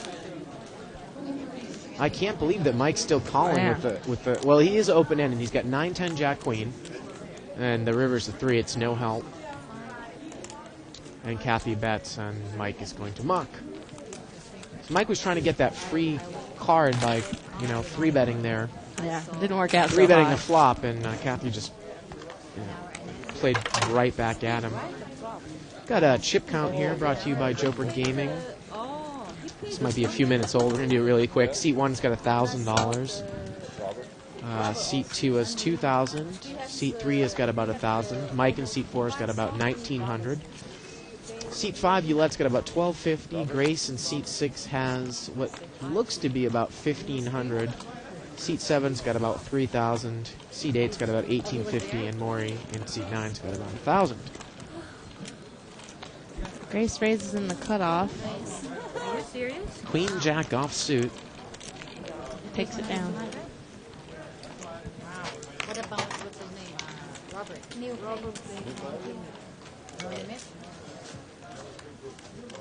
We had about 5,000. Thank you. Wow, that's it. What about what's his name? I know what they do. Peter, the bald guy. He used to be the property. Oh. Brian's coming into the box now. Like big ones? Okay. Why? You're playing 1-2, huh? Big. Lot of effort, I would say. I know, that's a lot of money, you know.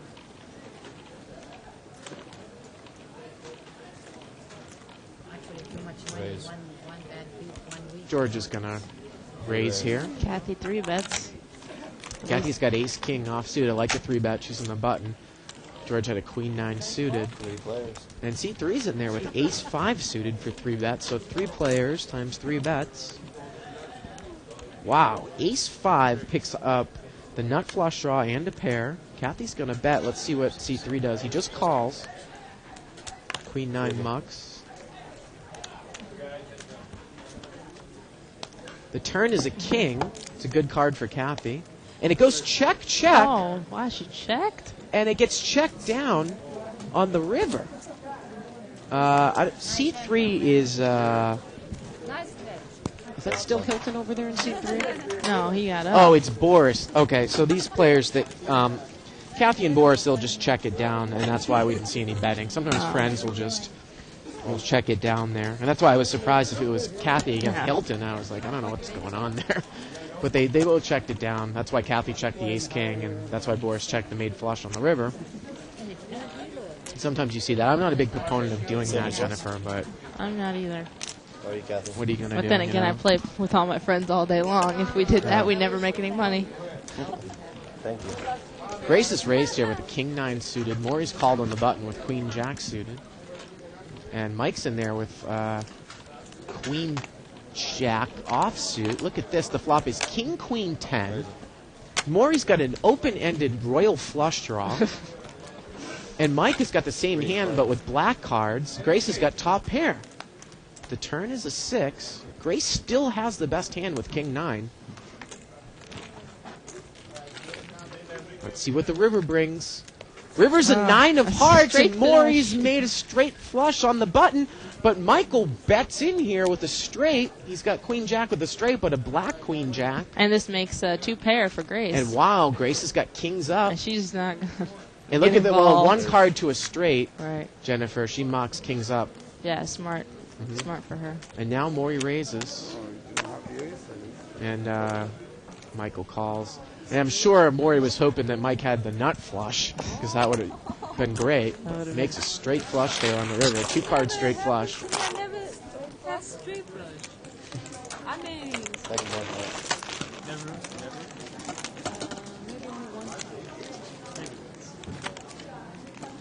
Now, the thing about that with Michael, Jennifer, is that I don't mind the bet in there on the river, but when you've got a tight player like Maury who raises you, would Maury really raise you with a jack that wasn't a heart? Because wouldn't somebody be scared that you would be betting in with a flush as well? I know it's very, very difficult to call there because you think, well, maybe he's just betting me off for a chop pot, but I would say you're almost 95% of the time beat if Maury's going to raise you in that position there when a third heart comes. Grace raised under the gun with ace-king hearts. 8, 9, 10. And Michael's got king-queen there. And he's a jack. Now he's got the nut flush draw as well. And he's still going to check call. The river's a 5, and that's no good. Grace is going to take it down with ace-king. Thank you, Grace.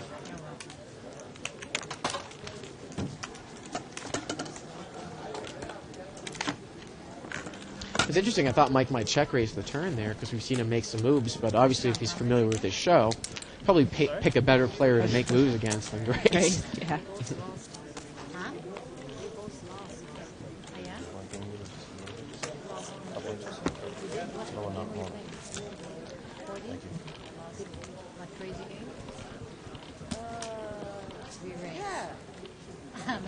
She's going to get chopped around. So I'm guessing we're going to table talk pretty soon here? No, probably in a half an hour. I've never seen Okay. Last night? I left last night and then it got action. Oh, unbelievable. You were the only one who had to leave. Everybody was actually, it was tight there. The minute she got After out, I left and then the action Jeff said And raised. I don't know. Pot's been raised here. Raise. And George is going to call. We don't know what the raiser has for cards, but we know George has got ace-king suited, and he's re-raised out of the big blind. Those hands are hitting. Yeah, the time when you don't. Come on, Boris.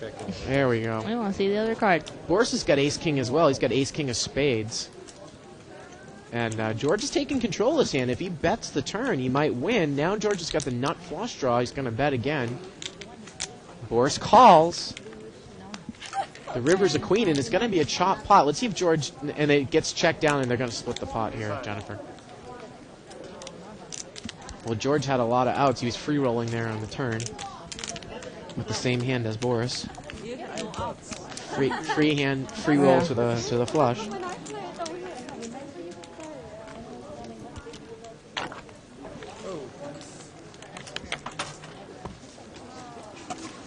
All right, Gary. I see you, all right. I see you. I want to get my money. At this table, I don't see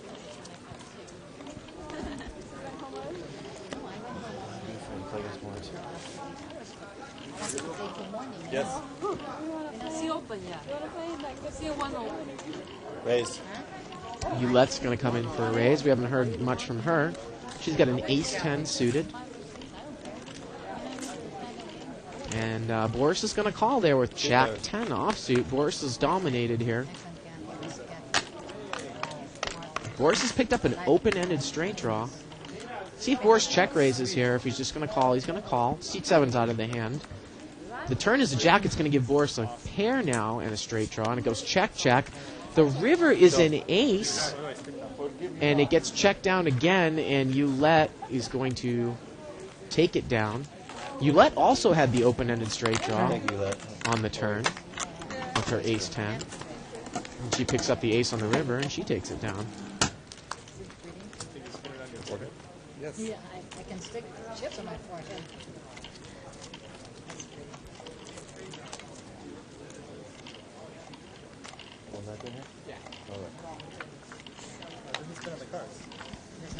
Jennifer, are you going to go and play the ladies event at the World Series later on? No. No? Why not? How much is it? Like $500? That's probably why. I don't And know. I have school too. This one gets chopped around. I'll probably play out here. Shirley's gonna play it. Well, Shirley played supposedly in yesterday's event. I'm not exactly how she did. And Dave is playing right now. So again, if somebody wants to email us or link, I don't know, card players, live, log, and update me. I don't know yet if they would have any really stud high-low results if it's only in the 7th level. But I would assume I probably would have heard if Shirley was still in or had cashed yesterday, but I do not believe she did. Look. I hear she's doing well playing blackjack though. Ah. You looked. I didn't look. Oh, you did? Okay. Hey, look later when you go home. No. I don't want to know. Anybody want to put a $10 scoop and spin their thing the longest? So is that the big one? We all start at once. We all spin. Who's ever is spinning the longest at the end is the winner. Anyone else? Just me and Hank? Oh, it's heads up? No, come on. Just one chip. One chip. That's not enough action. Come on. Mike is going to raise here, it looked like, under the gun with pocket 9s. Okay, hold on, let me see. And Oulette has just flat called here with ace-king suited. Ah. Practice. No practicing. You know, that hand does play well multi-way. I would definitely 3-bet with ace-king offsuit. I think you can change it up a little bit. Then you're out. I'm in now. Oh, Oulette did 3-bet. She did 3-bet with Thank you. ace-king. Good job, girl. Here's my $10. And I don't know about the call here by Hank with ace-10 offsuit to 3 bets. And Hank is going to be in trouble again here.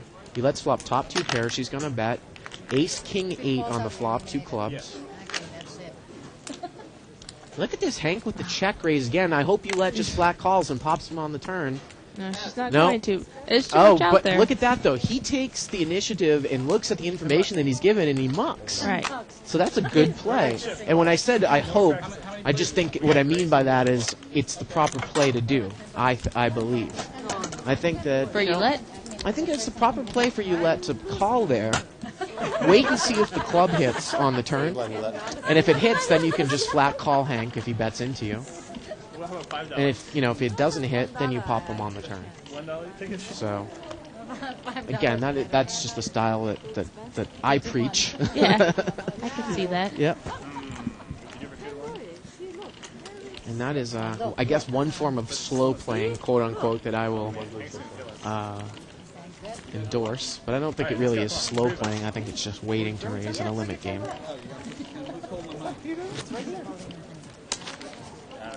Just like you would wait a lot of times to check raise your best hands until the turn because it's a bigger size bet. On your marks. Yeah.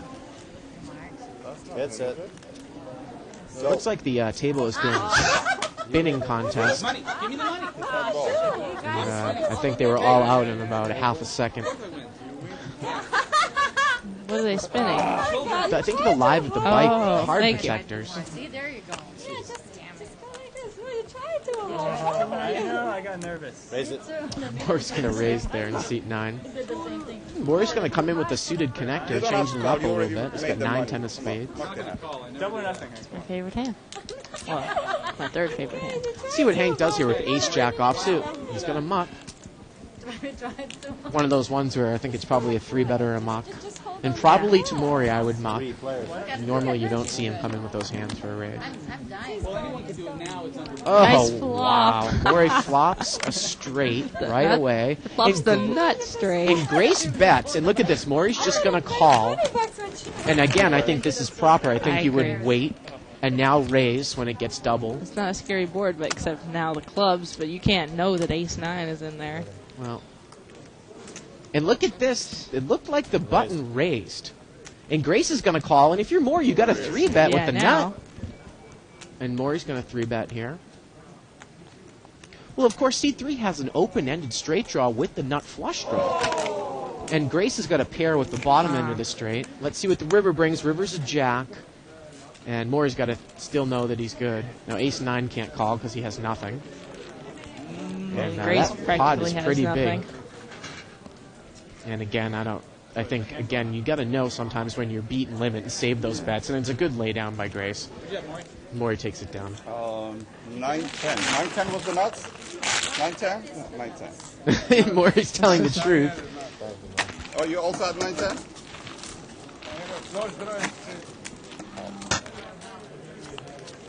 Let's get a shot of Boris there in C3. He doesn't look too happy. I play with Boris almost every day here in 2040. Maury maximized his... Boris is actually one of... His last name is Schatz, I believe. He used to be one of the best low-ball players around when low-ball was the game back in the mid to late 80s when California poker first started being spread. Of course, the Bicycle Casino refers to a bicycle, the best low hand, the best low-ball hand. Right. And that was what was first spread here as the first game.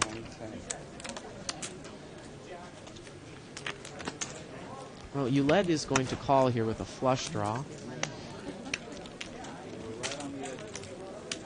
It's amazing every time they ask when you And tell look at them, this. yeah, It gets right. checked to Ulet, and Ulet bets, and she's missed a draw, and she just mucks. You usually don't see that. George had a 6.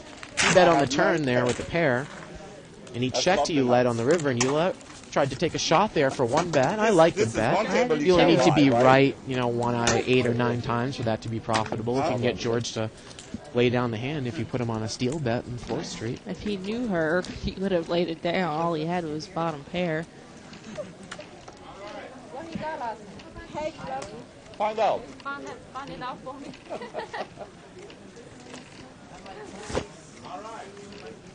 It's a 9-10. I want the... They're talking about the hand I had 9-10 in spade. Find out if I had 9-10 in spade. Or maybe I misread it. Rick Nebbiolo posts, he says that Michael Davis in seat 4 has made at least 3 very strong plays in the last 10 minutes, and I have to agree. That belongs to you, Catherine. I think Mike is a very, very good player, and it's a little bit tough on him in the beginning because, like I said, sometimes I feel that people that play on the internet make some moves in live play that It's not fair to you guys. they shouldn't necessarily make if they're not very familiar with the players that they're playing against.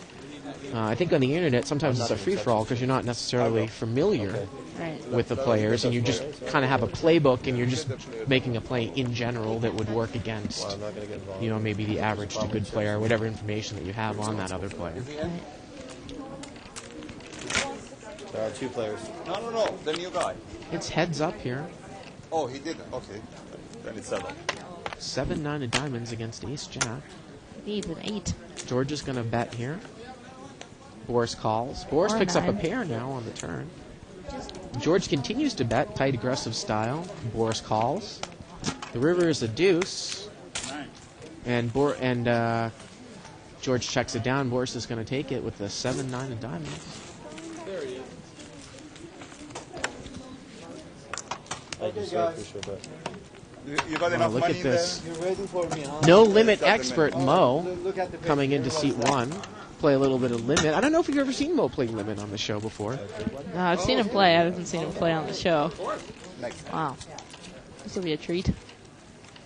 Mo's one of these guys that complains, after playing no limit for the last few years, and I heard him in the 2040 game this afternoon, I just can't play limit because it doesn't give me enough, ability to make moves. And well, I would just say that it's more boring. It's a lot more about patience than no limit.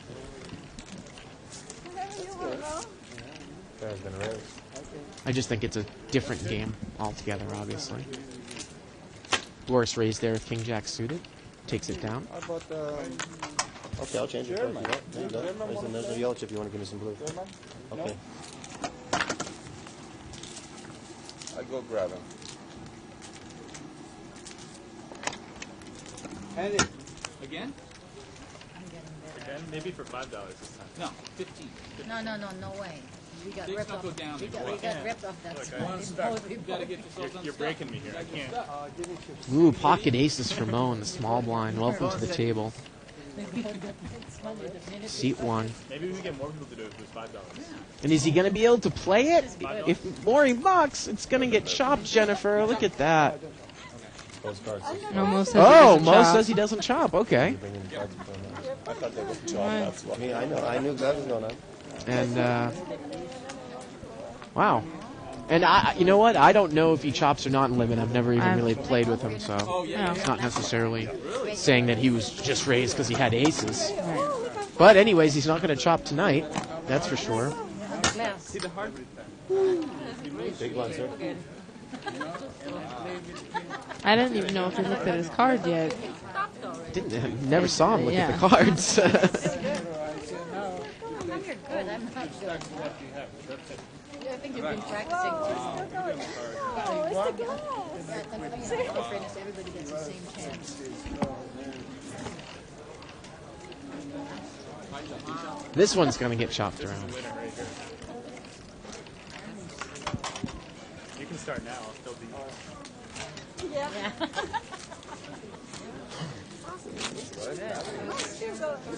Mo in seat 1, Hank in seat 2, Boris in seat 3, Ulette in seat 5, Grace in seat 6, George in seat 7, Kathy in seat 8, and Maury in seat 9.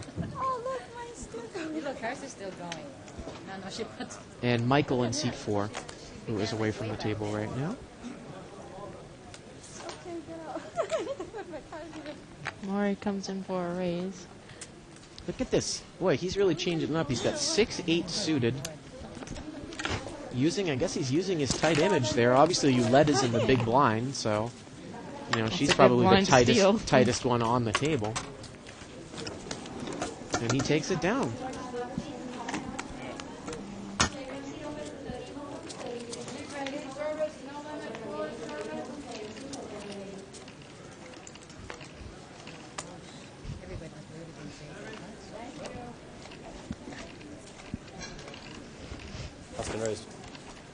And Mo raises.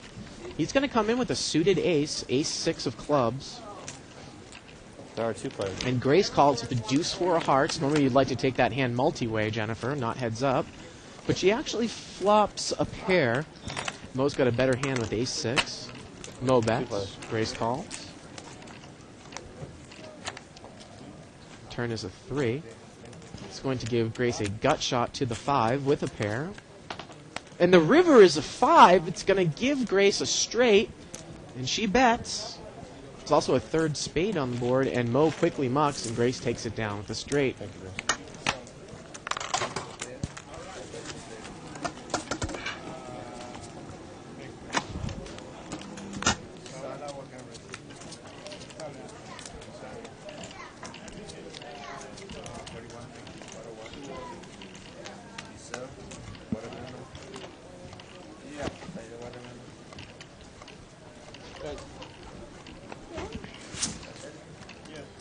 Mo's going to raise. Look at this. Action Mo. He's coming in with ace-7 offsuit. Oh, the raise? Oh, this, and I love, Mo comes into these games and he wants to, liven it up a bit. And look at this. Boris is going to call 4-6 of clubs. I've probably never seen him make that call in a live game, a cold call of 4-6 of clubs. Mo's going to bet Jack 10 deuce. I don't think Boris can call here unless he's going to make a move. And he mucks.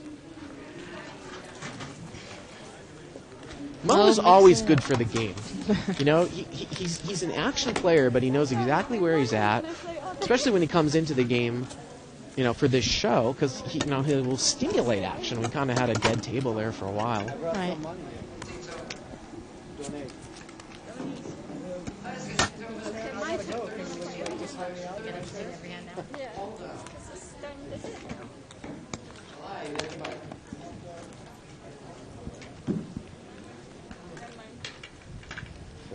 Look, it looks like somebody's leaving. Oh, there's Michael Davis, the 2+2er. Set up, no limit 4, please. Looks like he's. I think he probably made a few stacks, maybe 400 or 500. And he's going to get up and he's taking off. Beanie hat, Rastafarian hat, and all. I still like this outfit a little bit better than the first one. What was the first one? Ugh. You're just going to have to go back in the archives. Fine. All of you are curious, what the heck was Mike wearing last time he was on Live at the Bike? Sign up for our archives. Click on the on-demand banner on the right-hand side of your screen. Underneath the Poker Babes banner, of course, you can also go to Poker Babes to visit Shirley Rosario's website. She puts up a daily journal and has some great biographical information about the top poker players. I can't believe he raised there. He checked in 9, and then he bet, and he raised it. When the scare card came, then he raised it. It's kind of weird. What the hell's And Hank is talking a little bit about Seat 4's play. You're doing the whole, I'm scaring you into not check raising me on the turn thing, and then... Again, I still think if Hank had bet in that hand on the river, he would have got 3 bets out of it. But of course, there's no way. He could have known that. I just think it's dangerous to check there with a made hand on the river, especially if the guy checks to the turn, because he's going to probably check behind you unless he's slow playing something. And again, I think that the fact that Michael bet the river there with his aces meant that he was going to raise on the river with his aces if Hank had bet the river on that hand.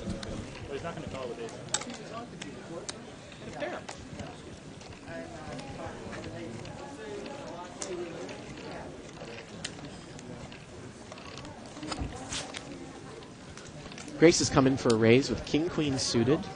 4 players. Maury's going to call with pocket 5s.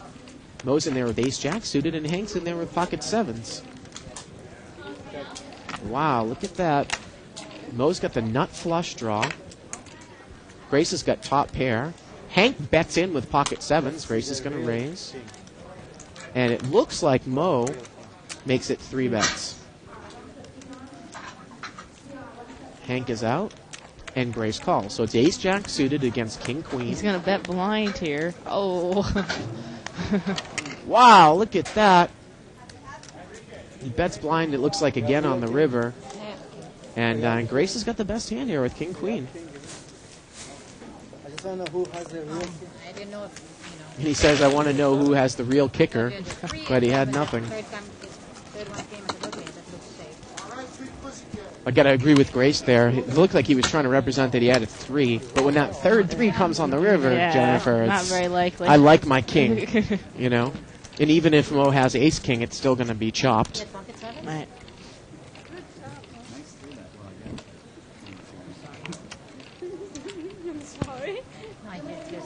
And again, I think Mo might want to pick his spots a little bit better to show aggression against Grace, who was going to call down with almost anything. Why not just call her and build a bigger pot with your Right, not that's flush what I was draw, going right? to say. He's still drawing, so Right. don't you want people to in? Right, you would probably want Hank in there for that extra bet. Turns out Hank would have won. Oh, Grace still would have won with King No. Queen. Yeah. 7's full of 3s over 3's full of kings. Was there a 7 There was there a 7 on the Oh, turn, yeah. Didn't see that. Poor Hank. Poor Hank. Gets bet out there.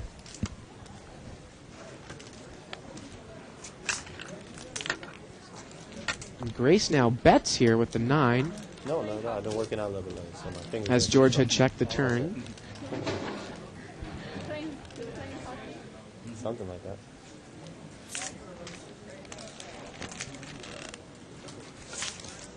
Thank you, Grace. It's questionable whether Hank would have even called the double bet if he thought, you know, still you don't have odds necessarily call just with an under pair. No, I agree with unless you. he thought that his 7s were good. He's not going to peel one off to For try a to hit a set, 7. right, with a 2-outer. So. Yeah, you're probably right. He wouldn't have called anyway. He bet to see if his 7s were good and gets Got the raised information that he and wanted. gets Right. a smooth call. He's got to know he's in trouble. Right.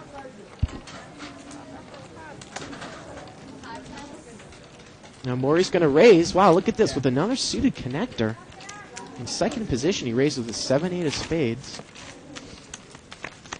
3 players. 3-way action. Boris calls with Queen Jack offsuit from the button. And he flops an open-ended straight. And Maury's got an open-ended straight, but to the bottom end. And Grace is going to call with a backdoor flush draw, it looks like. And look at that. Maury's made his straight, and he's picked up a flush draw. He needs a 5 of spades. Unbelievable. He's got a made straight. Boris still can win, though. And now he's made a flush. And now he's made a flush, and Boris has picked up top pair. Boris is probably going to pay him off. And Maury's going to show down that he raised an early position with 7-8 of spades.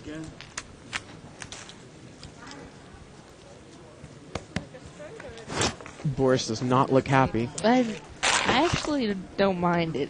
I don't know why. It's a sexy hand to me. 7-8 of spades. I mean, I'm not going to limp with it, but Yep. I'm going to raise with it. So, I mean, 7-8, aces, nobody knows the difference. Especially if you have an image like Maury, like I said, usually he doesn't show, down those types of hands. Normally he's not going to be raising with that type of hand from up front. I probably wouldn't do it, but I still think it's cool. Mo comes in for a raise to pocket 7s. Yeah, bigger.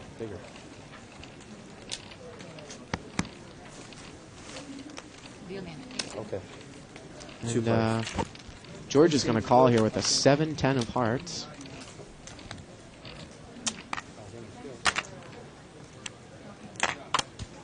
Mo bets, and George is going to muck. Mo takes it down.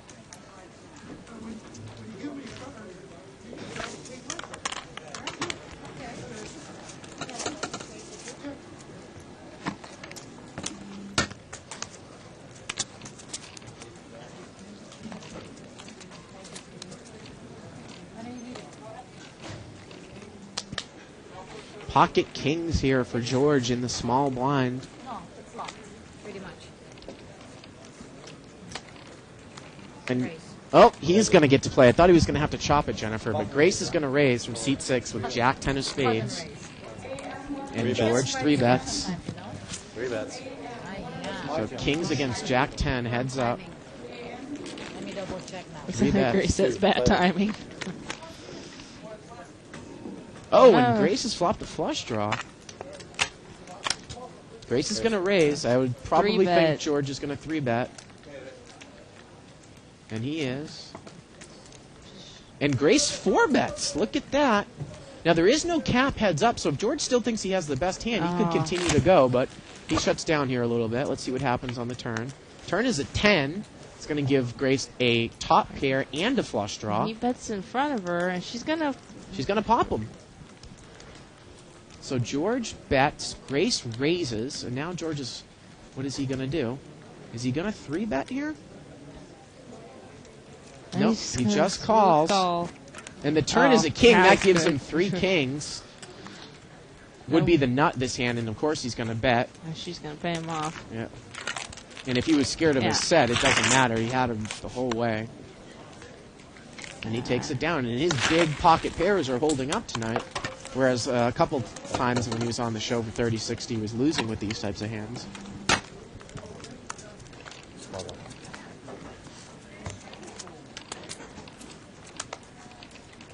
Of course, you think back to the hand, Jennifer. Well, if Grace had flopped a set, would she 4-bet me on the flop? Wouldn't she call 3 bets on the flop and then raise me on the turn? So when she 4-betted me on the flop, I think I might put her on a flush draw and I might make it 5 bets.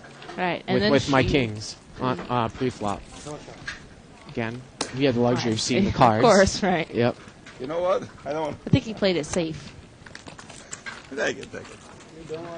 Oh, looked like he was certainly thinking about making it 3 bets on the turn when she raised on the turn. Kathy didn't see that, right? But he just smooth called. Okay, you didn't see that. I'm going to throw one more time. I don't know why. I'm going to throw one more time. Mine's too small. Maybe he put her on pocket 10s. Particularly. I mean, she did raise on the button, and she's playing it like an overpair or a set on the flop. So he played cautiously.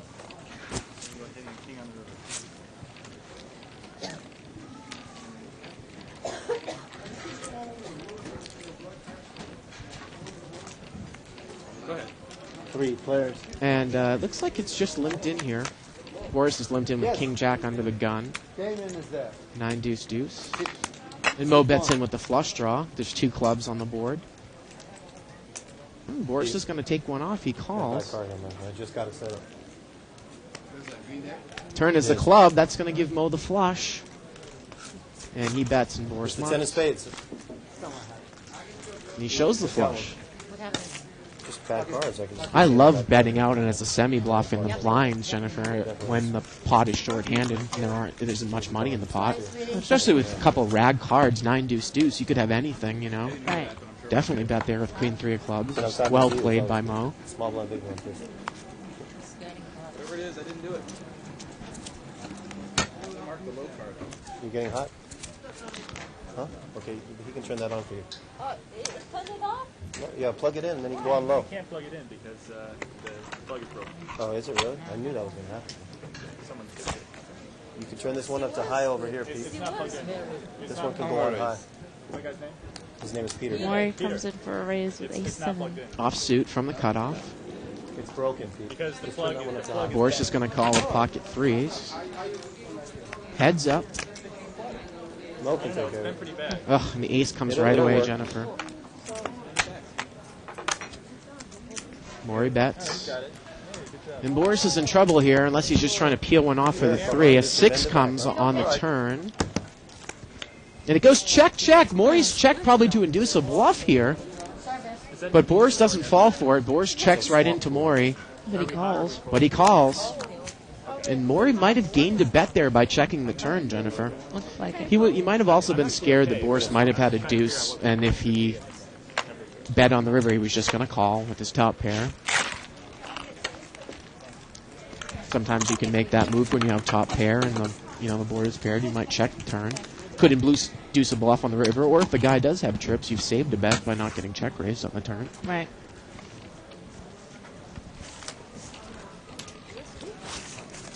Hi, Jay. How are you?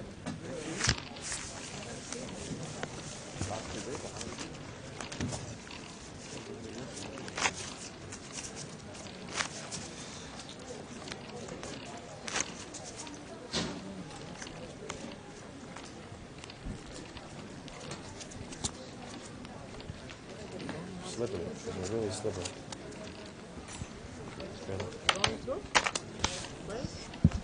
Yeah, but not this week, maybe next weekend. You going? No.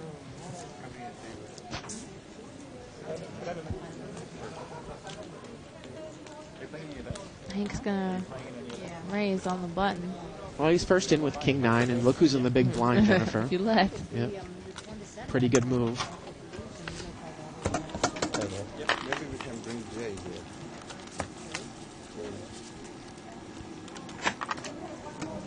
Jay! Jay! Hi, Jay. One C open. Come on. By mistake, can you give me Come on, Jay. You need the flush, you put the One You C need the left. flush, you put the flush. You need the straight. I know, so I'm sorry about that. I play cards myself. 30-60. Action game. Same thing I'm in. Come on, Jay. Every time.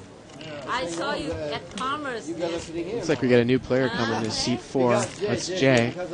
Jay's always good for the game. We're going to see a bit more action.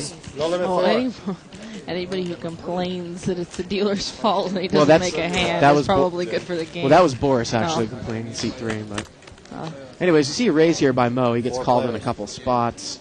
And Yulette is picked up top 2 pairs, and she bets right in. And Boris has got pocket 6s. Nita. Wow, he's going to Shoot, peel left. one off for the 6, Jennifer. Jack comes on the turn. And again, Boris is not too pleased. Yulette's going to take it down with top 2 pairs. Seat 5. Oh, should I give this to him more? Ugly money. Yeah, please. Thank you for that. Would you like to answer?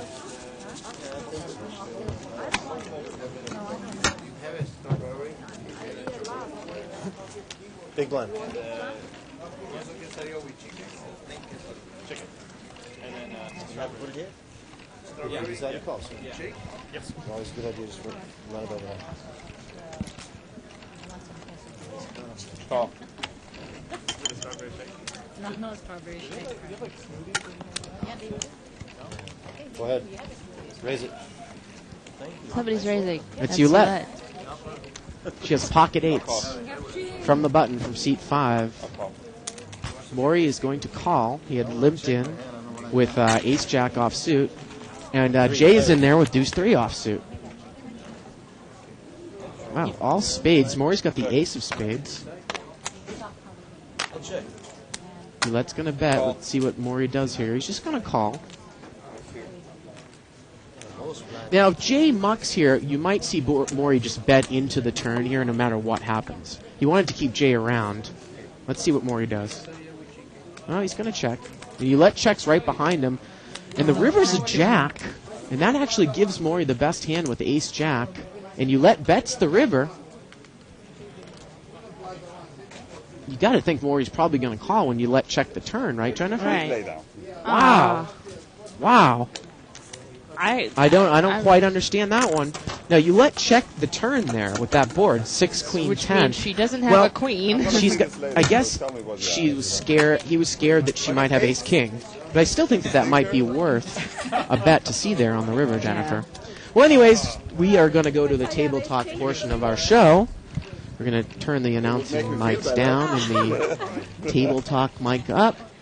And we will be back in a half an hour. I'll be back here with Scott Groves. We'll see you later on this week, Jennifer. Thanks for joining us. First 2 hours.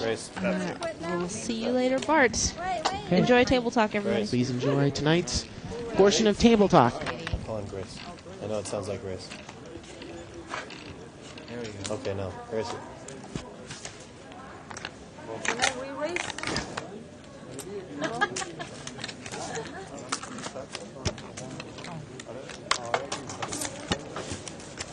I'm sure your hand's better than his. I had a pretty good hand. I don't know. Same way. You leaving? Yeah, I got bluffed. Can't play anymore. I'm gonna move in. She bluffed me. Maybe she's lying. Maybe she had ace king. No, she didn't have ace king. Don't have his name. She had Mary pocket knows eight. me better She than had that. the flush. She had nothing. He's going to find it. You're going to go find out, right? Small blind, sir. Oh.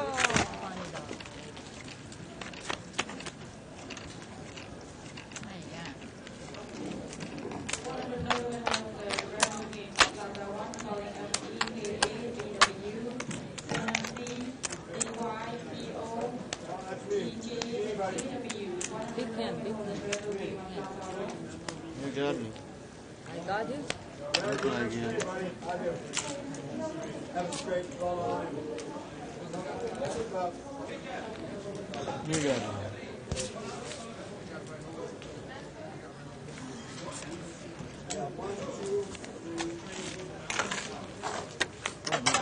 Yes, sir.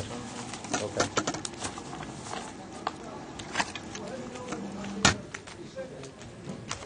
Hey, good job. You practice plenty? Thank you, Kathy. Okay, $10, let's go. No, forget it. I've watched you. I don't want to play with her. She's good. You know, she's too good. She's practiced. Yeah, it's bad. Pete, Yeah. Pete, I got another bad card. Yep. Yes, sir. It just keeps happening over and over and over. Pizza machine? First I say C2.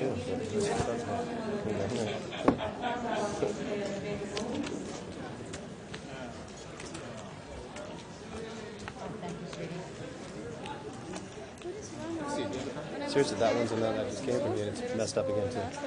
But I don't think it's you, huh? Pulling ears and Skin, yeah. and I'm having breakouts here, right? Now I'm doing it all. See this? This, one side. You know what? That's Very fine. nervous. But you know what? Are you feeling it? Or Yeah, I'm feeling it. Yeah, you have to catch it perfectly. Now, and I rub my hand against Ali! it. Alright, bring it up, bring it up. Thank you, Fred. What did that tell you? Watch C2. I'm not 15 years old. George. I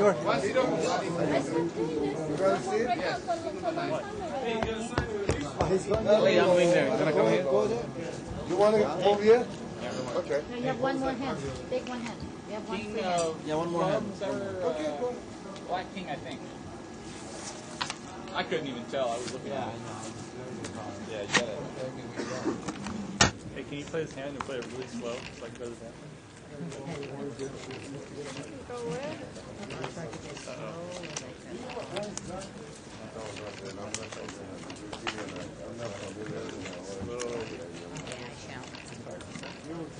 Where is it? Bad cards again? So, that means what? I don't. Sorry, that's a race.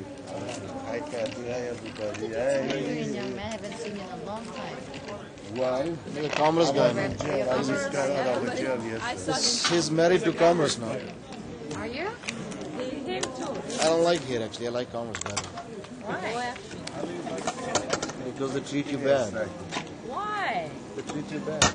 Do you? Treat you bad? Yeah, that's why I like it. Why? What did they do to you? Tell me. I'll get mad. Come on, I'll take care of them. What did they do to you, sweetie?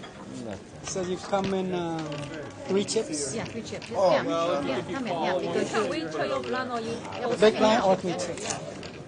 That's the spot. Who treat you bad?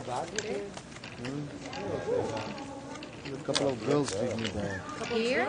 Even if you play good. Where is it? Why I got the Yeah, laser thing? you just told me that I never seen you. You called me, I told you yes, and nothing happened. All right. 4 players. Okay, call me.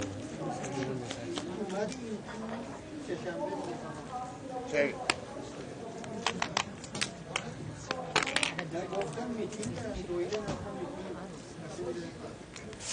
One time only. 3 players.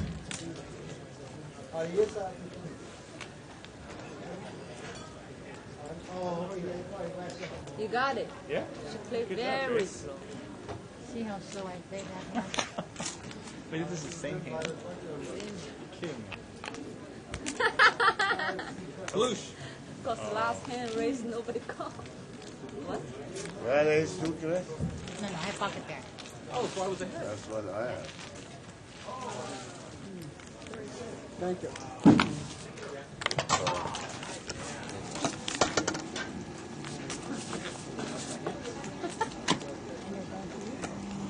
Well, I did wash my hands. Okay, I thought you didn't wash your hands. I even washed my hands. Oh, okay. That's what's so amazing.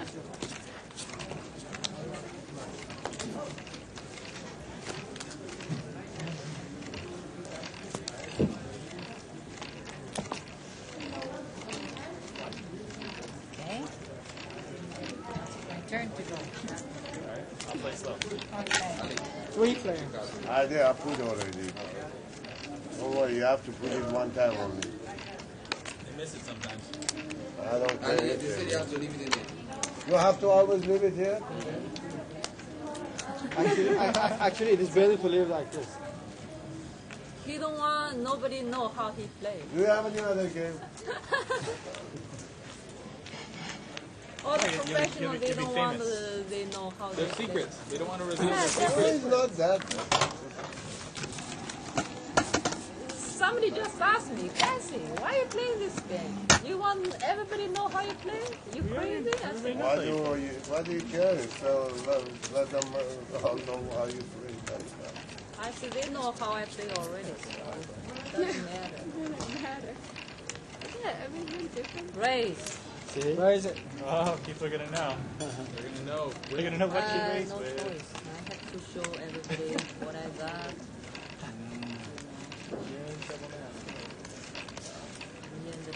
Uh-oh. 2 players. 2 players.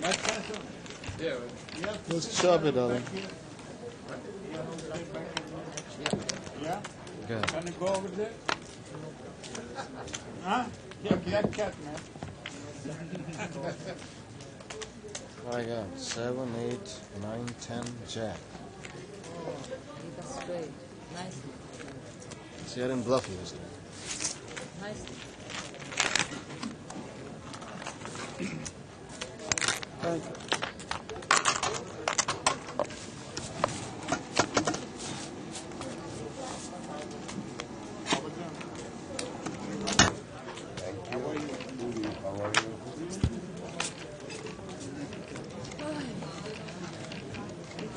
Why don't you get?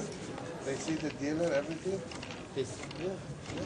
Like TV, they see your card, your face, your voice. No, Ali. Look at the camera right there. Camera right there. Look at your face. More clear. You see all the dealer also? They see all the dealer. So embarrassing.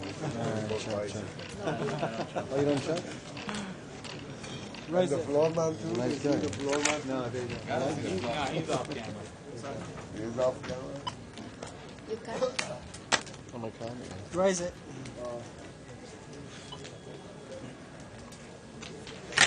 Let me check if I have it. I don't think there's a problem. I'll hear it.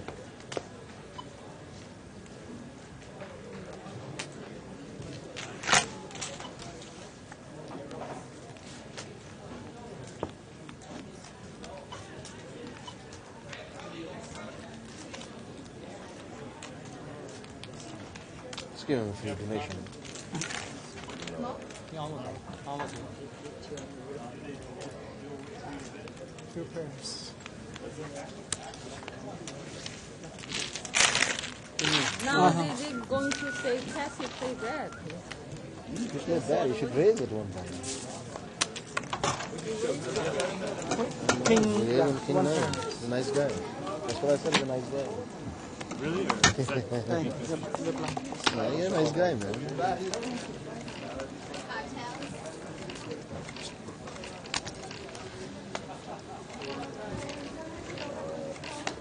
I get tired. Why? Raise. Why you raise my blood? Because he saw me, I'm in a blind, that's why. I'm going to give you a bad call and I'm going to give you a bad beat. Actually, I'm going to give 4 players. I'm going to give you a bad beat now because so many people call, I I can have take 6, 3 7. more. Suited. You have a queen now, I'll check. I have only 1 away card. I can do it. Never have Where is seen. it? Alright. Where is? Pacino. Cap it. Action. Holy.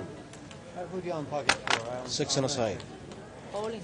No, he got No, he got everything. He got everything. Let's go. Yeah. Full bet. Full bet. No, it's all in. Yeah, he got everything. God. Damn, man, I should have gone. Give me the money. Queen. What Hey, man. What you check? No check, man. No, sidebar. Sidebar. There's $0 on the sidebar. Oh, I'm sorry. I'm sorry. Watch out, watch out. We know. He's saying you don't take joke. There was zero. Man, I'm losing with two running eggs. So, first hand Okay, I go win. ahead. I lose in No problem. two. Why am I all in? Okay. I don't say why. Why you start? Don't get nothing. No, he thought he had the same hand. That's what he said. Listen, the last time I won a pot at this dinner was 1984. How many Not people that in? bad. He And said, that was the first day he started there. He made a mistake. I made a mistake. I won a pot. So. Oh, that is. 1981. I got mad. Huh? I got mad. I'm not ready. 2 players. I'm gonna bet for mine all the way. Only. Bet 3 chips. I'm sorry. You wanna be sure that you have 10? Exactly. I just call you all the way.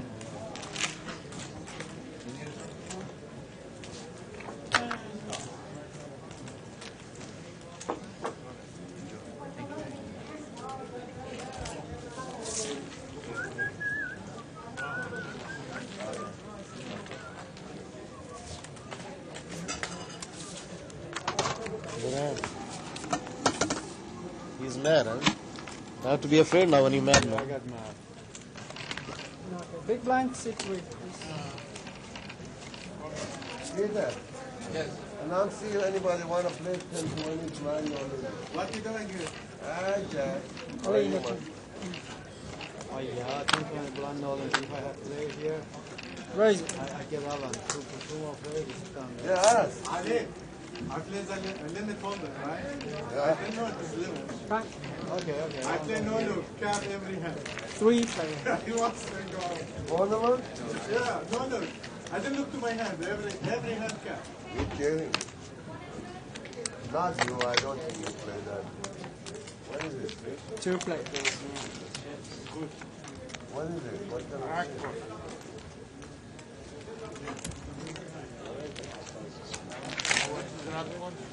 No? Blackfish and fillet. Yes. Huh? Down. It's a big guys. Yeah, yes. I put a satellite next Tuesday and next Friday. $1,000 satellite for the World Series. Yeah? One table. One table satellite right? Thursday, yes. 5:30 we're gonna start. 5:30 p.m.? I come play. That's the first one, but second one now, maybe 7 o'clock or 9 o'clock. I'm playing? I have 6 players already. And I'm gonna play too. Small blind, please. I'm gonna play. How many tables? One table. One table satellite. 1,000 for the World Series, 10,000. You're not playing the big event in. For the big event, yes. No. Oh yeah, that's Where right. is You're it? not playing. You're not playing the big one for in Vegas, huh? I didn't win yet, but maybe next If I play, I put it there. They don't accept cash money. Really? No? Who does it? I'm coming. Before 20? What do you mean? In Vegas. What do they accept? You have to put the cash in for it, right? Big blind? Credit card you have to put? No. 2,600. That's a deal. Understood it? I wanna eat 2. It's gonna be 3. Where's the guy? Say that. It's gonna be 3 Second every day. 6,000 people every day. 200 is gonna play. Give me 10,000, they take it that way. Where is it? My race, don't worry. 4 players. I know. And then my race, don't worry. Where is it? That's usual. Red race. Damn. What you got, girl? Big hand.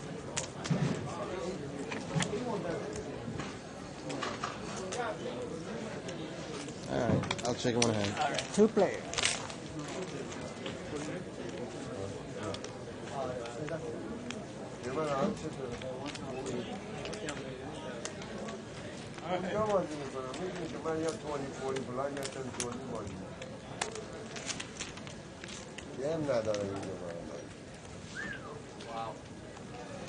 Good. I miss it too. That's not 2 pair. And I got kind of Yeah, man, that's why I hate it.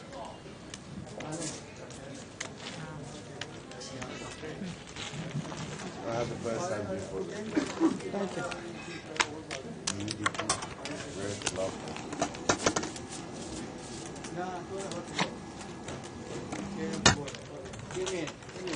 It is. It's never come. Put Allen on 500. Allen.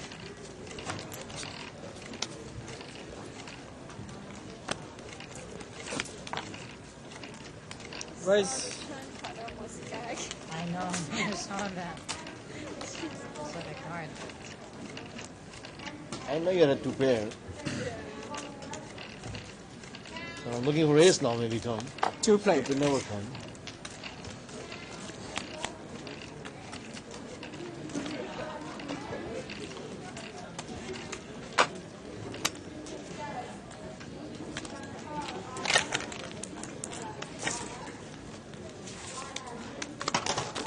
Ah, man. This means I want to get out from this thing. I don't like it.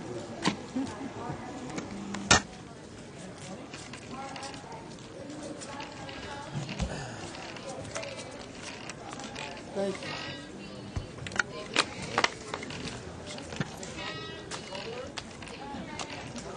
It's a 3. Boris. Ah. Turn, sweetie.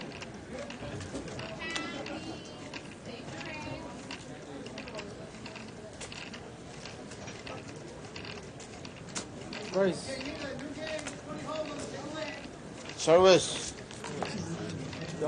Hey, service on 4. Why are you doing that? Your game's supposed to be there, man. Why are you sitting here? my game's full. Hey, you know, you guys are all running around here, there. I see more guys. Because of you, I sit here. I know.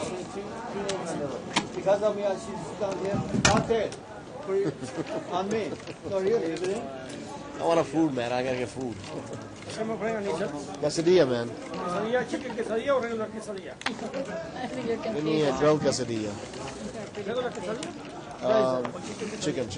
Man, let me play a bad card. I can be in a bit good card. Let me play a bad card. Oh, only you and me. 2 players.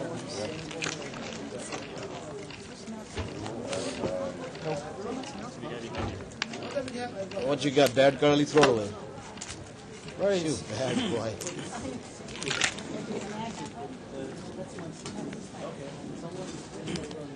All right, I'll check. Yes. Go ahead. I know. 3 times I got this card. 3 times.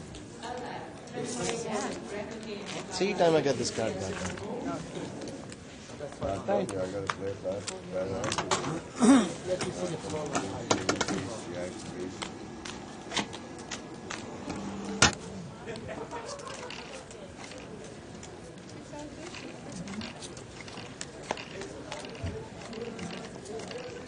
Very sweet tea. What is that? What's it called? What I'm eating? Yeah. I don't know. Lychee. Yeah. What Lychee, is like that? Lychee fruit. Oh, the fruit? I'm not a fan of the lychee. I don't like the lychee fruit. You don't like it? Makes your mouth numb. Leave your mouth numb? No, it's very good with ice. Where is it? 2 players. I'll give you those bad Say cards. louder. You first. No, I didn't. You bad. Guarantee bad words. Yeah. 2 players. Oh, I gotta eat something here and there. There it is. No. Damn, the last card killed me now. What can I do?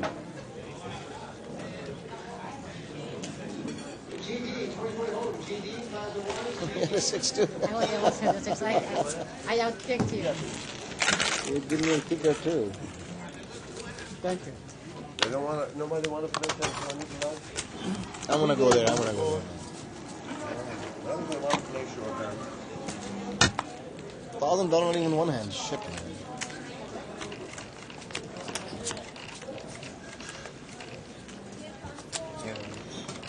Last week I put it out here 600, 1,000 each. Raise Winner it. takes out. Then after that we played 400, 4,000. Winner takes out.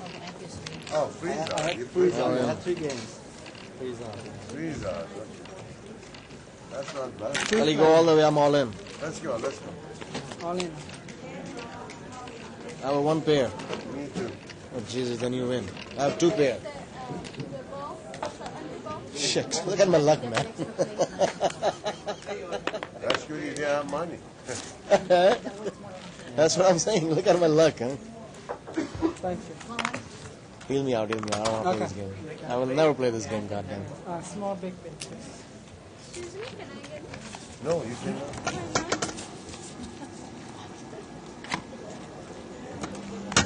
You had a very small Yeah, too big. idea.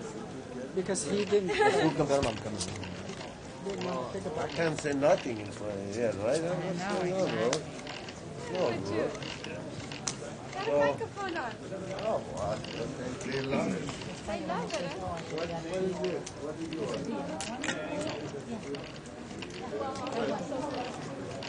4 players. Oh, I made a mistake. All blind. I saw you call it. What I'm doing?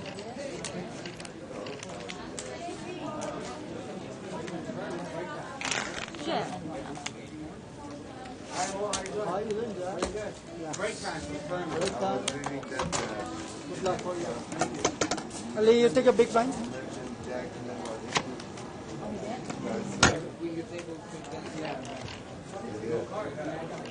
Big blind?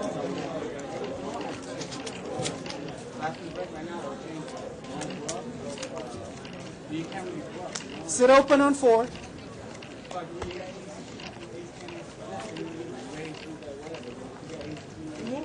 He Yeah, he said he come back. he come back. Yeah, this weekend. Where is it? Okay. There's no seat open, right? May not. Okay. He said he's not going to play no Tell more. them there's no seat open. Okay. Hold on a second because he Don't worry. 4 player. We're still hot.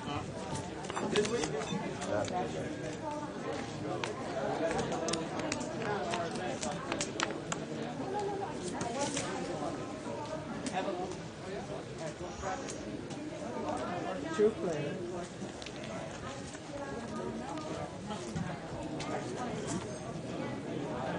I gotta check the river. You have diamond, huh? I need a diamond maybe. I checked blind already. I check, 1 pair. I'll be. Very, very microscopic.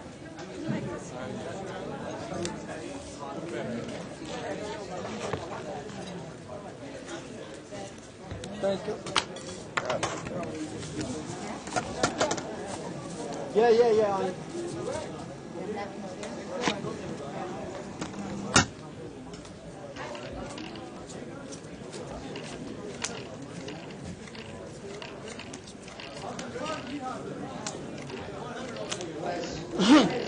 Where is it? Railway. Would you please take it? Okay.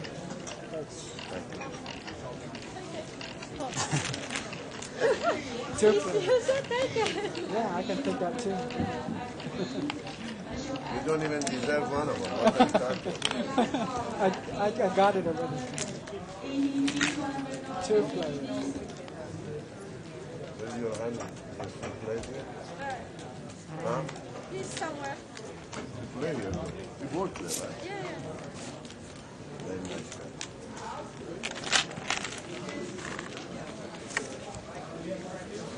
Thank you.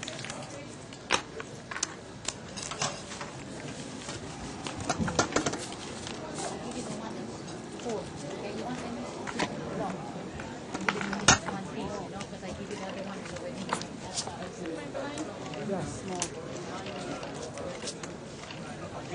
Good, huh? It looks spicy though. I've asked for spicy, so I don't know if you like spicy. Yeah, I want to order. Oh, sweet. I order one more. No, I cannot finish it, really. I don't know who's, is that yours yellow or yellow? I think he's, where is it?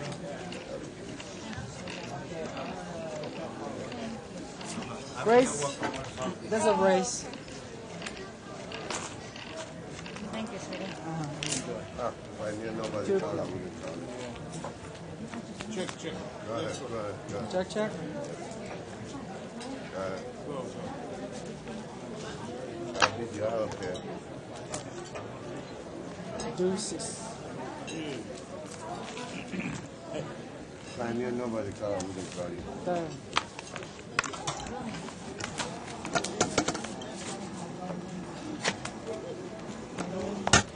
Crazy thing. Oh, okay. You take small, right? Yeah.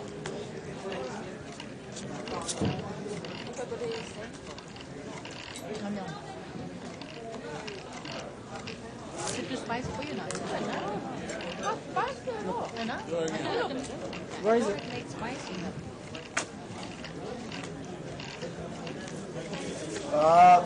Service. 2 player. Tony, get me a service. Food service.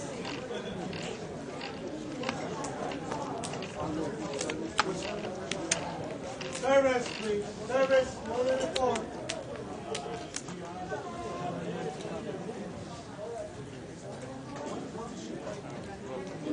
Yes, sir.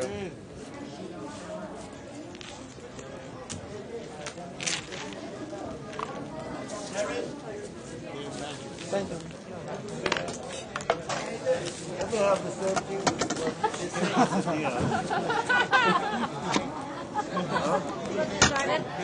No shrimp.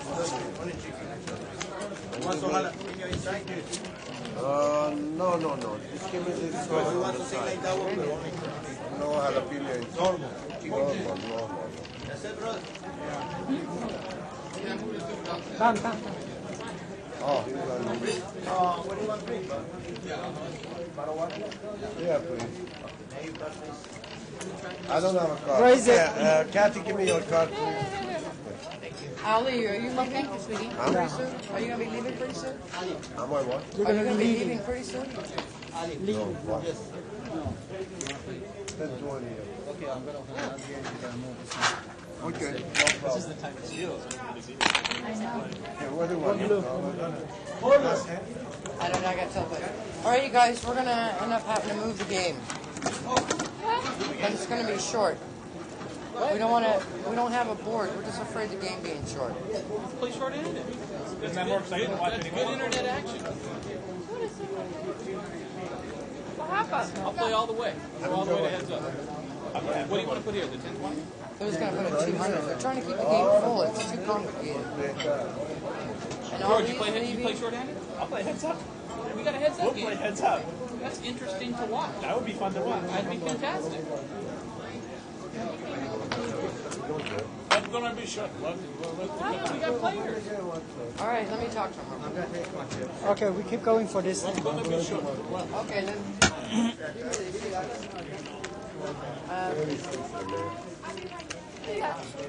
That would be good. Mixed together. Let's go, let's play now, man. Okay, I'm ready. I'm waiting for it. Oh, you're waiting for us. All right, you guys. He lost somebody. Yeah, Evelyn said it's fine. Until 10. Where is it? Let me cancel dinner for you. Okay. No, don't cancel. I know. I just told you. Thank you. I already called for the tip. This one is coming. Re-raise. They Okay. need that. Yeah. They need that.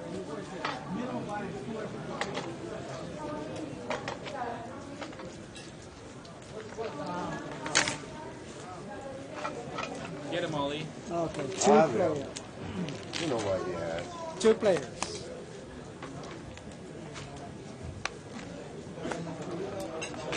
Worst possible club for you. Oh, God. Actually, close. You didn't have ace. You have like pairs. Thank you. Big blind.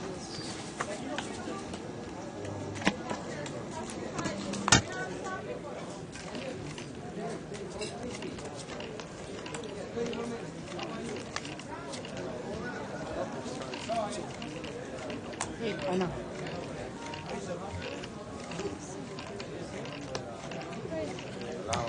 Raise it. Yeah, nothing much. Come on out here, Ollie. Ollie. I know. How many of them? Thank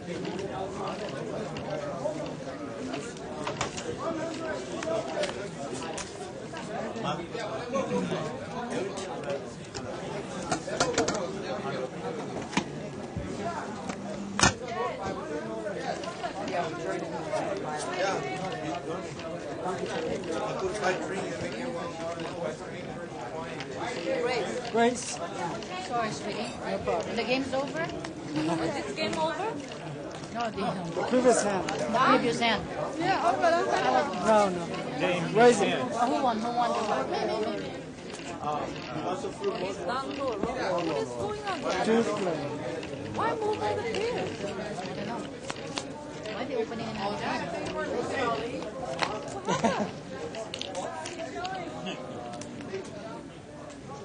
I know.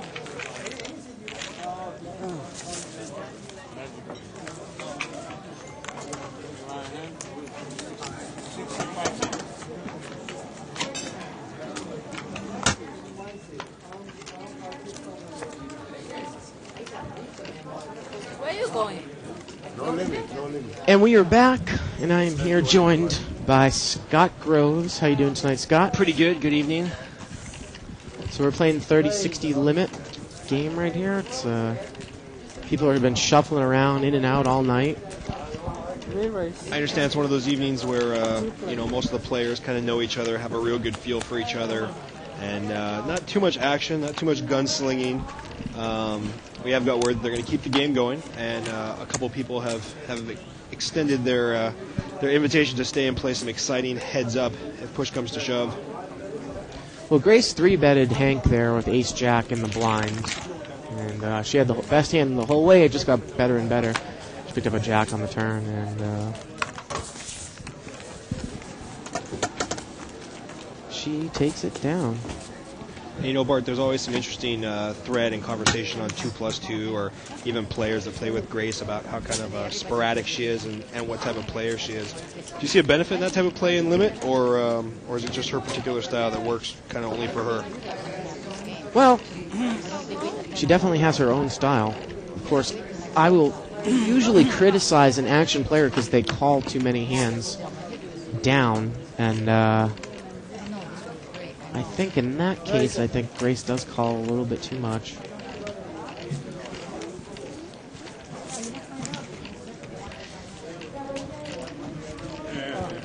Bring this game to no limit. Bring them all back here.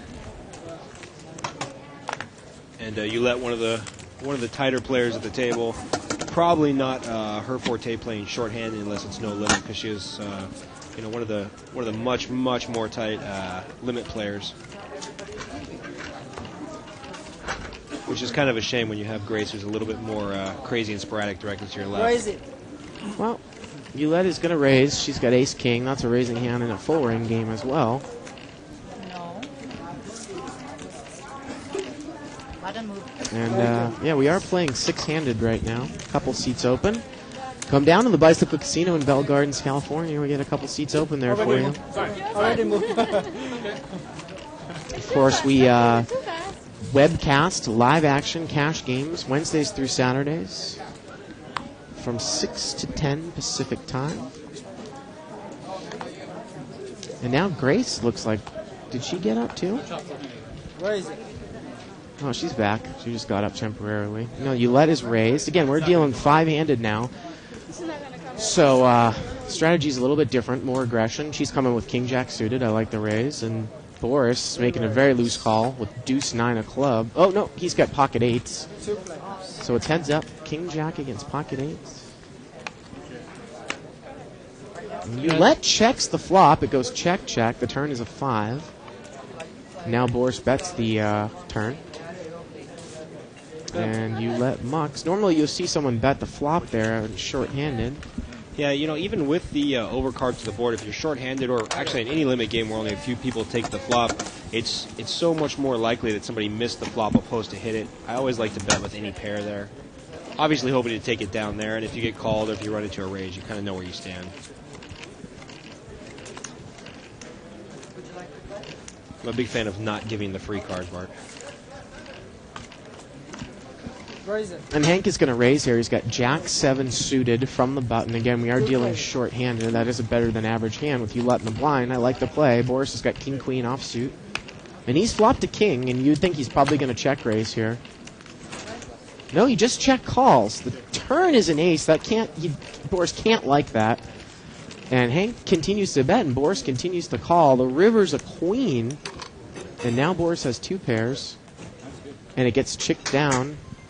I don't like the check there with the 2 pair. I mean, with that type of action, you can't really put him on 10-jack for the gut shot. Unless he has ace-king or ace-queen, I think you kind of got to bet your 2 pair there for value and hope he has a weak ace to call. Did bring a 3rd diamond to the board there, but like you said, it is short-handed, and more often than not, you're going to make an extra bet if he has a weak ace to call with. And if you're going to check call the whole way thinking that you might be beat, and then you kind of do hit what in essence is your miracle card to you, even though he was ahead, we saw he was ahead the whole way. I think once you do hit that miracle card, you have to bet for value, and unless you think you're going to get a check raise in there, perhaps. Maybe that's what he was looking for. George raised here with pocket 4s. He gets called by Boris with a suited ace, and Grace is in there with King-6 offsuit. And looks like pocket 4s has got the best hand here. 8-3 deuce. Really not a scary flop for pocket 4s, unless he's already up against an overcard. No, there's a king. That's going to give Grace top pair, 3rd club. And George has got a club in his hand with pocket 4s. He's going to muck. And Boris with bottom pair. He mucks. Boris is always quite the character. And a new player in seat 4. It's Dimitri in seat 4. He's usually not a limit hold'em player. He's more of a high-low specialist. We've seen him on the show a couple of times in some no-limit games. This is the first time he's ever played a limit game here at Live at the Bike. I'll be interested to see how he plays. And Dimitri in seat 4. Raise. Hank's going to come in here with Jack-10 offsuit. He raises. Gets called by Boris with 8-9 of diamonds. And wow, 6-way action here. Times a double bet. Short-handed. Unbelievable. Ace-King-6. Look at this. Seat 5, you let. She's got a gut shot royal flush draw. She just calls on the button. Hank also has a gut shot straight draw. And George has got 2nd pair. Turns a queen. And that's going to give a lot better. Hank, the initial raiser, the straight. He's got the straight with Jack-10. And I think he's going to get called in both places here. Obviously the flush. And the river's the ace. Hank's going to bet out on a straight again. Let's see if you let calls here with just a queen. She is. And George actually had laid down the king, and Hank's going to take it down with the straight to the ace. And Eulette's got to be kind of disgusted there, actually, with the huge draw on the pair. And I'm surprised she didn't raise on the button. Try to gain a free card there on the turn. Normally that's a standard play. And Hank takes down at least about a $600 or $700 pot. Again, this game moves very, very quickly, and it's a big game. I know you guys were talking a little bit earlier about bankroll requirements for this game, but you know, you just watching 2 hours of this, any player can see that the swings are absurd. Oh, absolutely. You know, not uncommon for a decent tight player and especially a loose aggressive player to go a couple racks deep in one session, which is, you know, $3,000 or $4,000, which in the poker room seems to seem less and less or more and more nominal in amount, but you know, $3,000 or $4,000 in any one session can devastate a bankroll. No one's got any piece of this flop, it looks like. Still no one has anything. And looks like George there again. Pretty advanced play. Bet in from early position on 4th Street when no one shows any strength on the flop. He takes it down with Jack high. which I think was actually the best hand. Especially if that top pair, if the top card on the board pairs on the turn. Very, very unlikely that someone has that because they haven't bet the flop.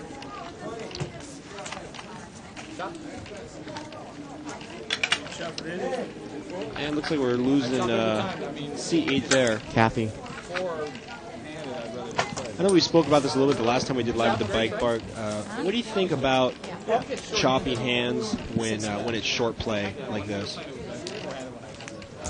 Well, the bike actually takes the same collection five-handed, or as it would if you were to chop it. It's a dollar collection, so there really isn't a point to chop if you're 5 or less. I usually do. I'll chop 6 or less because then the collection is actually more than the modified collection. But when you're 5 or less and you start chopping, then you really don't have a game, and the collection's the same, so there's really no point to chopping. I concur. And I don't necessarily blame someone for not chopping. At this level, at a 30-60 game, when they're only taking $4 off the top of the pot, that's a small percentage, as opposed to when they take $5 off of a 6-12 game with the drop and the jackpot drop. So, pocket 8s against pocket 5s against pocket 6s. Not a bad flop for any of these hands. Grace had 3-betted there with pocket 6s. Roulette has the best hand in seat 5. The turn is a jack. Be interesting to see if Dimitri fires out here again. No, Dimitri is check called, and Roulette has mucked the best hand with pocket 8s, and Grace is now on the lead with 6s. The river's a 9, and it goes check, check. And let's see Roulette's expression when she realizes what the winning hand is. Oh, she treats it like a pro. She can't be pleased. She had one pair, I'm like, oh my God, you get it. And she throws in the big blind, just a little bit disgusted. I think I would like a bet on the river there by Dimitri with the pocket 5s. You know, I doubt Grace lays it down at that point, but you should give yourself a chance to win. Unless she was on ace queen or ace king, can't think his 5s are good at that point.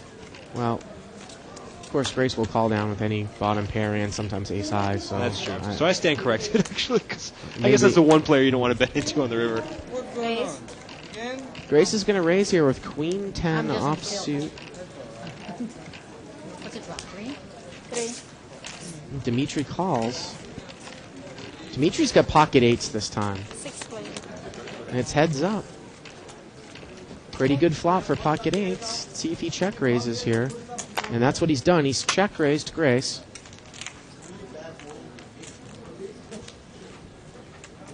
Turns an ace. That's got to be scary. But he's bet.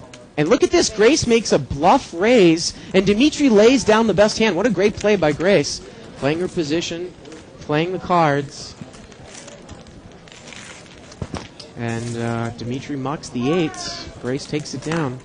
Dimitri did everything he could there to win that. Check raising the flop when Grace had nothing but overcards. But, you know, who knows whether the right play was the maybe the check raise on Grace or check and call. You know, at that point, maybe you just want to check and call when the scare card does hit the board, even if you think your 8s are best.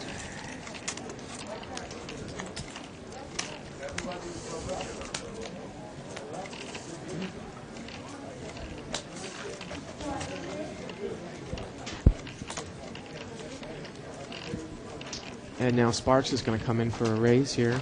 He's got queen jack offsuit. Dimitri's going to call on the button with what looks to be king 8 of spades. Nice flop for queen jack. And Dimitri picks up in a big way. The river is a deuce. Dimitri still has the best hand.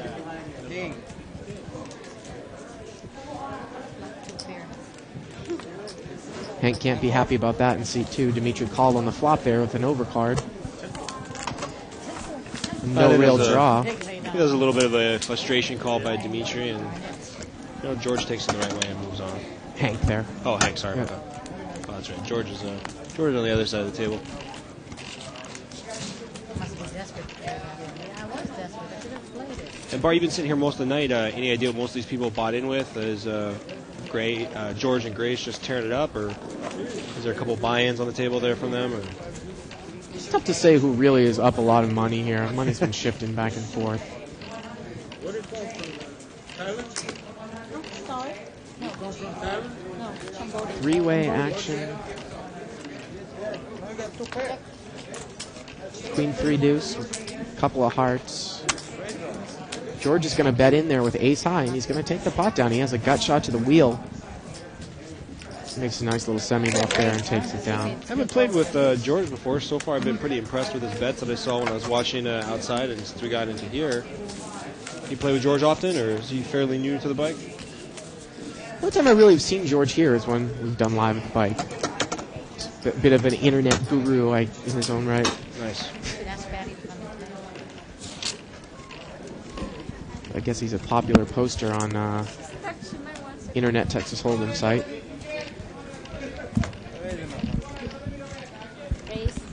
Dimitri's going to raise. He's got pocket kings. Nice hand short-handed. Nice hand in a full ring game. And he only gets one caller, but what is it, ace high? Boris has got ace 3 offsuit. Seat 3. Look at this. He flops a pair. And Boris is going to check call here. Turn is a queen. Look at this. Boris continues to check call. It is a short table, but he does only have bottom pair. River is an 8. I'm sure he's going to stick around for one more bet with the board pairing. And Dimitri bets the river, and Boris calls, and Dimitri takes it down with kings.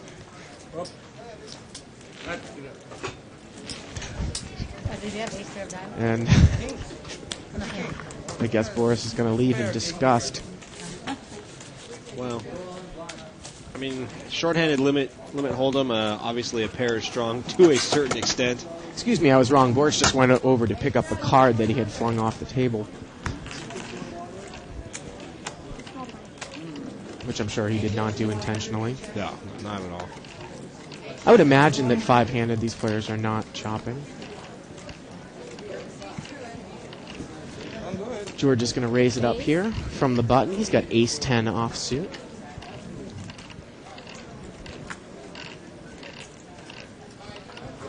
Boris calls. Ace 10 against queen 6 suited. Ooh, what a flop. Top 2 there for George. And Boris with no redraw is going to rightfully throw it away. I think Boris just mucked the hand. There's nothing like when a player sees the flop and immediately mucks. Doesn't even check to you to wait to bet, just mucks. That's great. I love it. I like to give myself no chance to win, actually. Kind of like I only like to be drawing when I'm drawing completely dead, is the way I like to say it.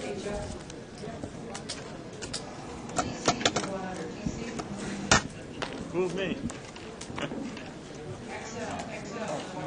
Yeah, that's a very advanced bluff move that we'll talk about next session, throwing your hand away prior to a bet.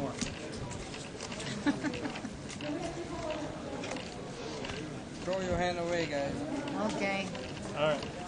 I can. I'm already in town. I'll give you opportunity. Okay. Watch it, buddy.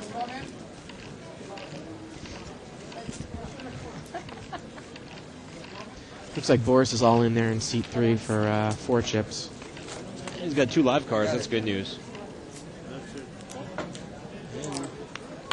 Now he picks up 2 live cards with a draw. I got a piece. And Hank has bet with queen 4. And he's going to take it down with queen 4. Ah, yes. The monster's queen 4 from the button.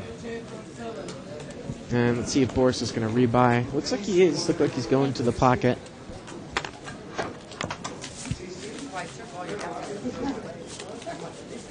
Looks like he might be going to the ATM.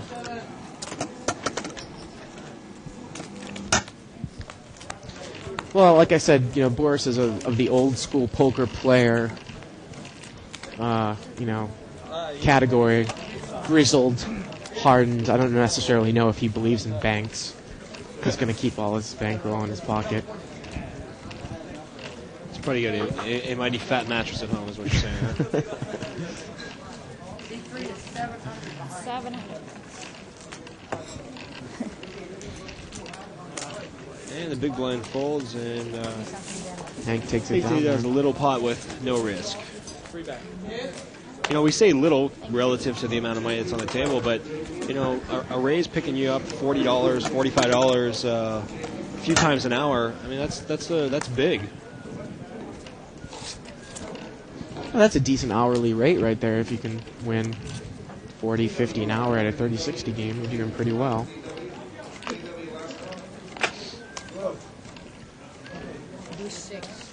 Lots of exciting folding going on. So I do not think they're going to chop. Grace is going to complete the bet, and George rightly is going to raise with pocket sixes. And I don't even think Grace can call this. She's going to mock. And the funny thing is that a 6 was exposed, and look at this. George shows pocket sixes, and that was after he had raised. He's saying 6 of spades is exposed. Again, we are here live at the bike playing a 30-60 limit hold'em game. We're short-handed for the time being. We got a few seats open. Looks like we got a new player coming in there, and no? Oh, that's Jay. Jay's coming back to the table there. He's going to move over to seat 1. Oh, that's Boris. Excuse me. Boris is moving seats. Trying to change the almighty luck as it may be. Boris has taken the blind in his new seat. And he's picked up pocket jacks. Look at that. And the big blind. And I believe Dimitri has brought this hand in for a raise in seat 4 with ace-7. And Boris 3-bets. So we're heads up. Jacks against ace-7. 3 bets in pre-flop. Queen 3-4. Boris bets. And Dimitri calls his hand down, Jackson folds.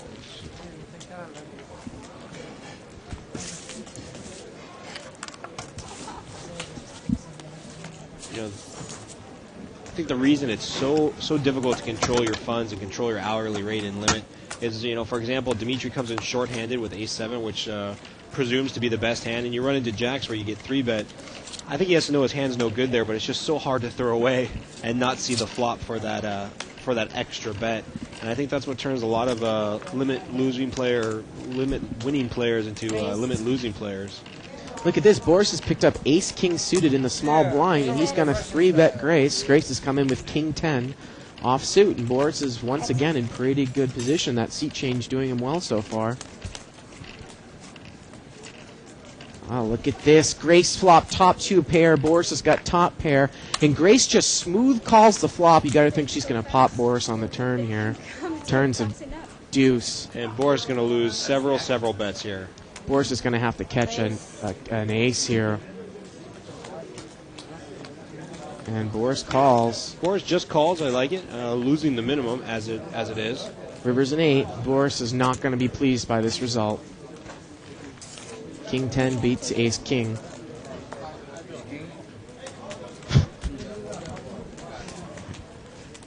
And Grace always has the same exact expression on her face. Win or lose.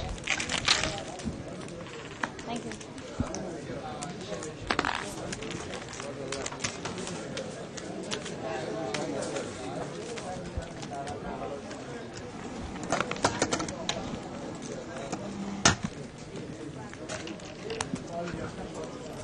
Again, programming note for tomorrow night, we're going to begin the show with a little shootout with the Pokertropolis Bombshell models.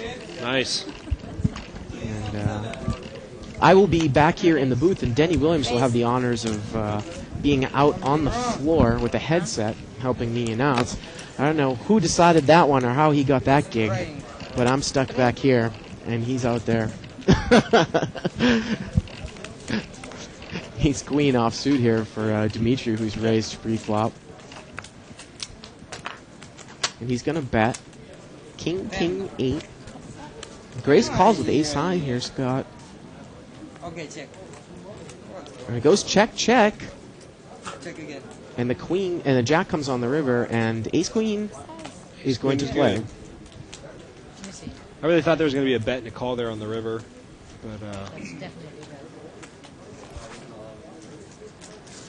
It might change, you know. And a king 8.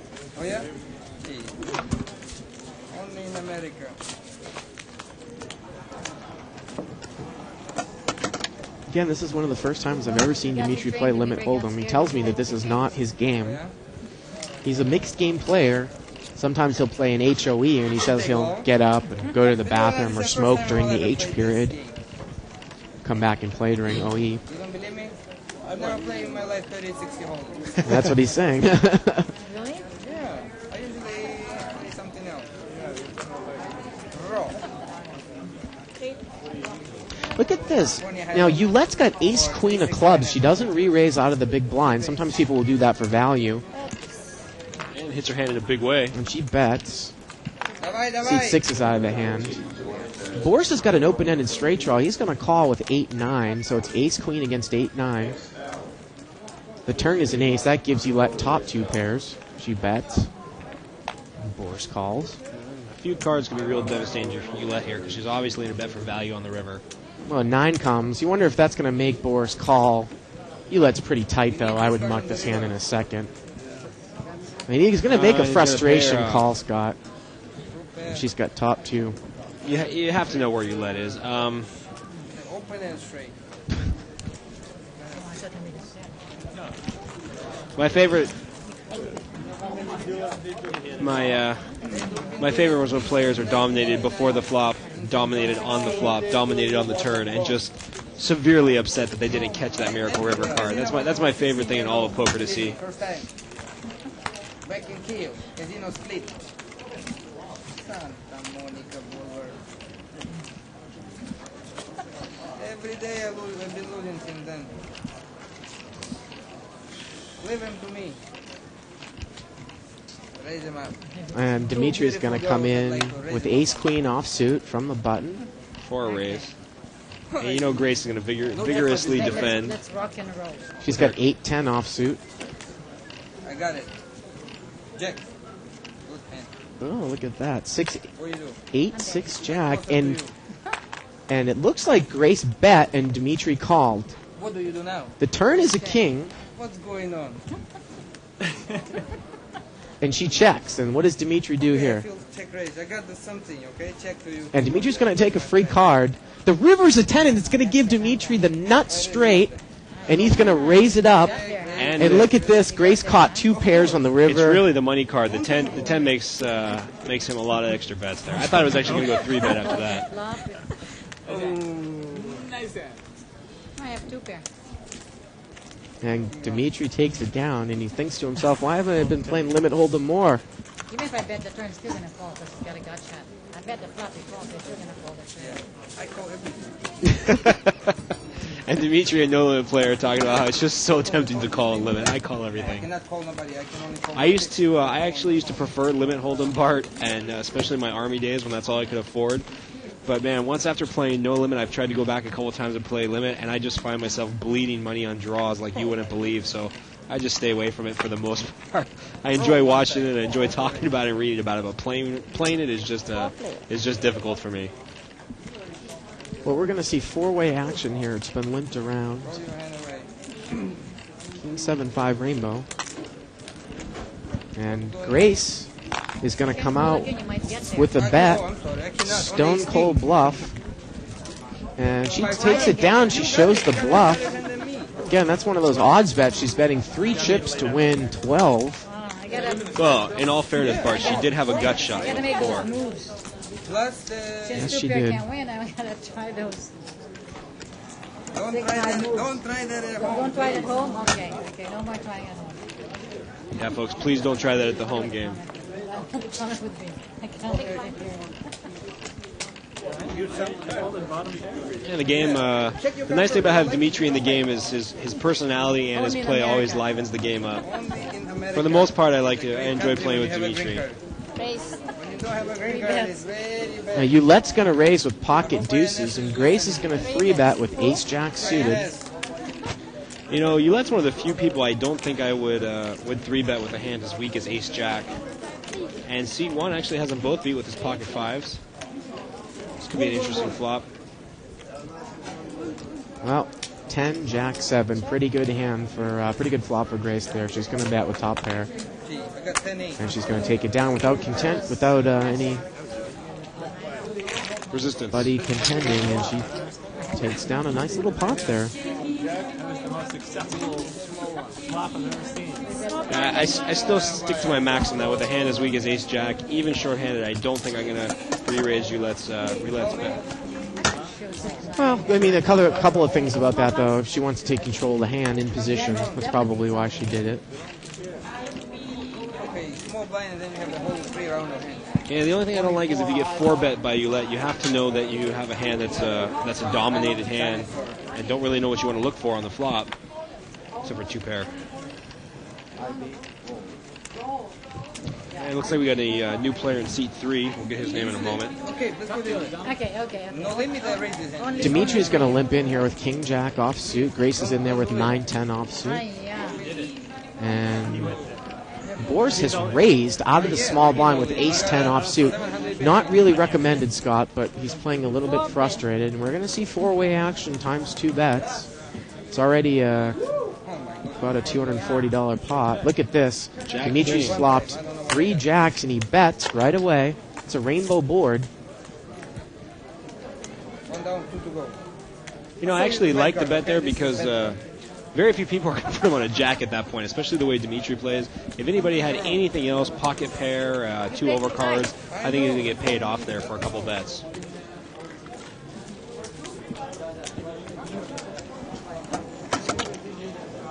So we have a new player in seat number 3. He's going to take the blind. IB. And I've played with this gentleman again. He's a high-low split player as well, Scott. I've really never played with him in Hold'em. He plays stud high-low, his usual poison at the bike. I'm always scared to play with guys that have either the name of the city in their name, they only go by their initials, or they wear suspenders. Those are the 3 classes of players I don't like to play against. Now, Grace has raised here with Ace-3 offsuit. Hank's got pocket kings in the small blind. And Boris, again, frustration, looseness is called with Queen-Deuce suited.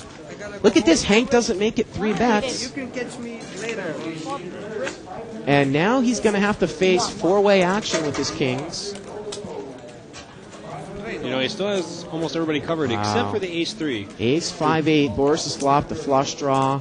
Grace has got the ace. Grace is going to raise Hank. Hank puts a feeler bet out there. Let's see if Hank can get away from it. Oh, he's going to call. I don't think so. Only because he has the king of diamonds. He's got to think he has some type of legitimate redraw, but little does he know he does not. 10. And let's see if he's going to get away from kings here, especially if Boris calls. I think he can get away with it only because Boris calls, but up against Grace, the problem is with her sporadic play, I think it's hard to always just fold once the overcard ace comes. But you're right, with Boris in the hand, he has to know he's drawn pretty thin. River's a 9. Small ace. And Grace is going to bet.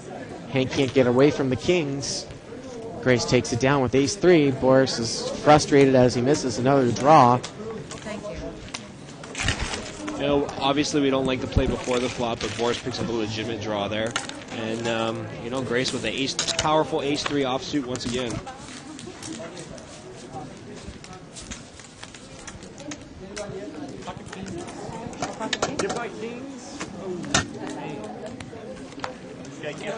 I'm thinking one thing on the flop. See if IB can make the adjustment from the stud high-low split games. Play Ace-King as opposed to Ace-Deuce. Ace-3. Deuce-3.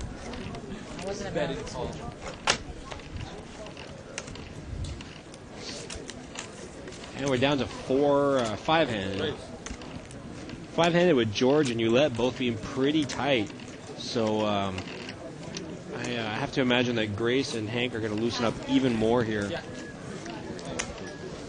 Hank's got Ace-King suited, and he takes it down without any contention. And we have a new and exciting chip count brought to you by Joker Gaming. Seat 2's got about 1450. Seat 3 with 600. Seat 4 just left, actually. Seat 5, 1100. Grace, the big stack, at 2260. And looks like George is just slightly behind with about 2,000. Boris? I don't know. Don't know if Boris is taking a walk, taking a break, or if he's going to be back. Smoking a cigarette and hitting the ATM. Hank's going to bring it in for a raise. Get pocket deuces. Raise call. With King 4.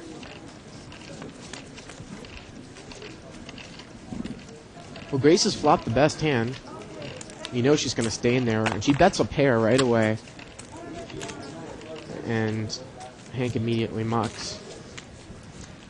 And that's a pretty good laydown, because if you watch Grace play, I don't necessarily know if I've ever seen her really bet into something like a flush draw, but she will bet any pair. So that's one of those cases where, observing how the players play, Hank knew that he probably couldn't have had the best hand there with deuces.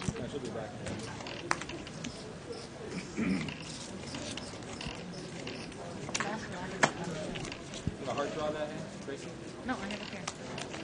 Jams? Tiny raise. Tiny pair. It looks like Hank's going to raise again. He's got king-jack offsuit, but look at this. Grace is woken up with ace-king offsuit. Actually, you know, Hank has ace-jack offsuit there. So it's ace-king against ace-jack. Heads up for 3 bets. And you know Grace is going to bet. Hank just calls. Sometimes I see Hank raise with overcards in that spot, but he chooses just to call. Turns a deuce. Hank's going to continue to call. Is he going to call all the way down with ace high here, Scott? Oh, the river's an ace. Bad card for Hank. Ace king. And Grace is going to take it down there with ace king. Seat 6 is on a little bit of a hot streak. A little bit? I'm warming up from here, Bart. King 4 is untouchable. This is these types of situations where you're in a 30-60 short-handed game. You can easily be a good player and over the course of an hour or two lose 2,000-3,000 like it was nothing. Unless you have a good feel for the players you're against and a strong bankroll. You know, to be honest, if it's me at this point in this game and I'm just really not feeling comfortable, this is an easy game to get up from and walk away, because anything can happen shorthanded. You're going to get a lot of crazy calls, and the problem is it's hard to put people on monsters because they're going to bet and call and raise with any pair. Of course, if you're playing short-handed, your bankroll considerations have to be adjusted. I mean, you might have the proper bankroll to play in a full ring 30-60 game, but do you have it to play 5-handed 30-60? Exactly. Very good if he calls. Hank's going to call 3 bets. He's got king-jack. Ulette's raised here with 8-10 suited. Grace has made it 3 bets with ace-queen. Ulette's got top pair. Let's see how she plays it. Definitely going to get a bet from her, I thought. She check calls here, playing pretty passively. The turn is a queen. Look at this. It gives Hank the nut straight. Grace picks up top pair. Is he going to check raise? I think he's just going to call trying to... Oh, no, he's going to check raise. I thought he was just trying to call, trying to get Ulette in there because she's a type player. He knows he's got to have some type of hand. Look at this, though. Grace is going to 3-bet him. He's got to come back over the top and make it 4 bets with the nut straight, you would think. And he is. And now, you know, if you're Grace with ace-queen, it would be a great laydown to make here, Scott, but she's going to call. Of course. And, yes, she is actually drawing completely dead at this point. Well, king jack is good, that's for sure. And she calls in. King jack is good. River's a 5 of clubs. And he bets, and he gets paid off by Grace. And he throws king jack about 5 feet across the table. You know, that's always my favorite when you call somebody's 5 bets with 1 pair, and then you announce what the nuts are, just so that if you lose to the nuts, you look like you're real smart. I put in 5 bets there because I knew I was dominated and had no outs, but by the way, you have king jack. Well, of course, I don't know if it was 4 or 5 bets, but regardless, on the turn in this game, it's going to cost you $240 to put in 4 bets on the double-sized round. I'm usually a big fan of Grace's play, but that I don't like. It's almost like needling the player, saying, yes, I'm putting in all my money, but let me just announce the nuts just in case you actually have. Well, that's fine. She can needle me if I have king jack and she calls me down. And I'll take that in exchange. Yeah, I don't mind getting needled for the money, I guess. I don't necessarily really consider it being needled, to be honest with you. Especially if she pays me off to the tune of $300, $400, $500. Heads up. And nobody really catches a piece. King high is good, and C3 really his first hand that he's played comes out and bets. I'm surprised Grace calls him down here with just king high. And C3 continuing to bet at it. I can't imagine Grace can go any further with this hand. And nice bet by C3. IB betting the bottom end of a gut shot there. Actually, he was double gutted. He picked up a double gut shot on the turn. A 6 or a 10 could have completed his hand. I find that very humorous. What? I'm going to have $100 in this hand bet up. I'm going to worry about it. No, they're good. Camera. If you don't want anybody to see your card, well, if you don't want anybody to see your card, It's my prerogative. you don't Not have on to this play this table. game. But Not on this table. You have to kind of show them. yeah, this table you have to show. You're promoting the live so that people get to watch how people play. Well, they would have found, the viewers would have found that play very interesting. If you can hear it, I hope you guys can hear it out there because IB's doing plenty of commentating for the both of us.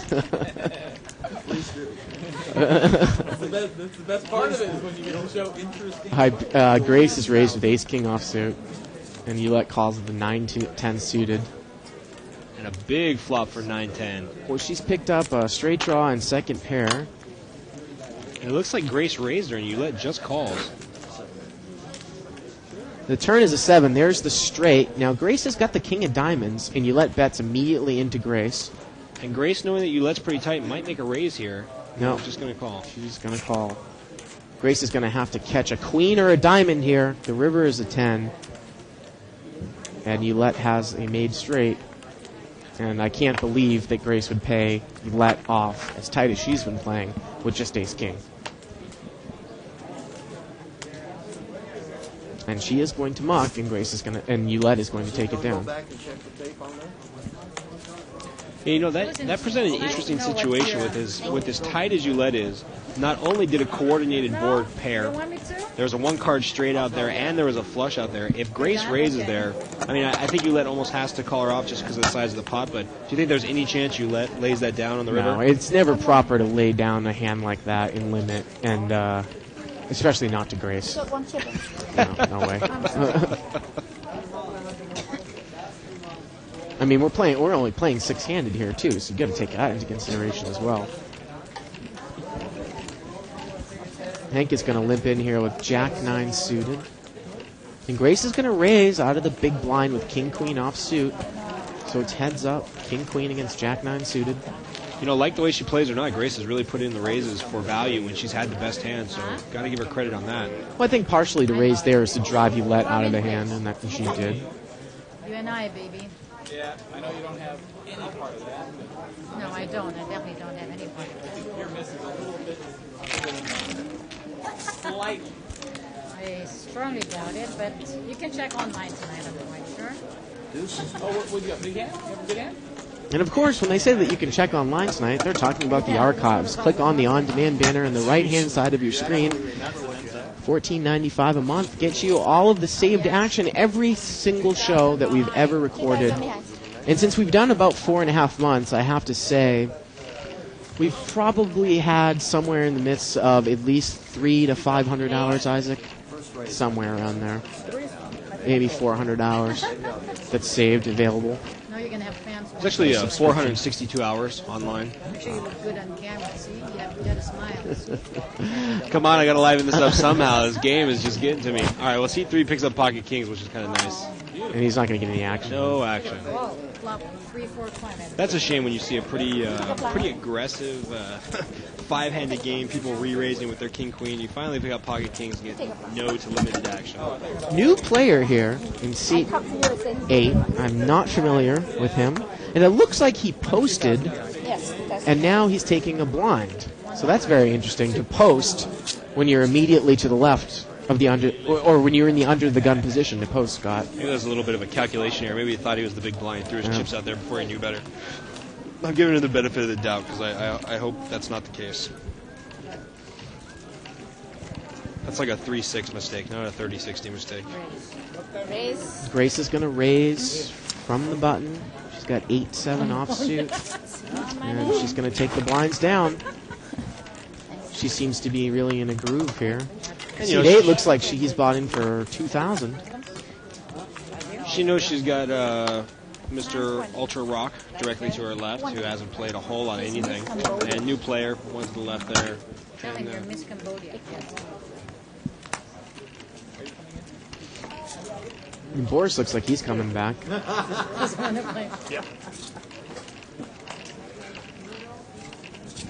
So, seed 8 is Bino, Scott, and looks like Boris is coming back Bino. in seat 1. Interesting nickname.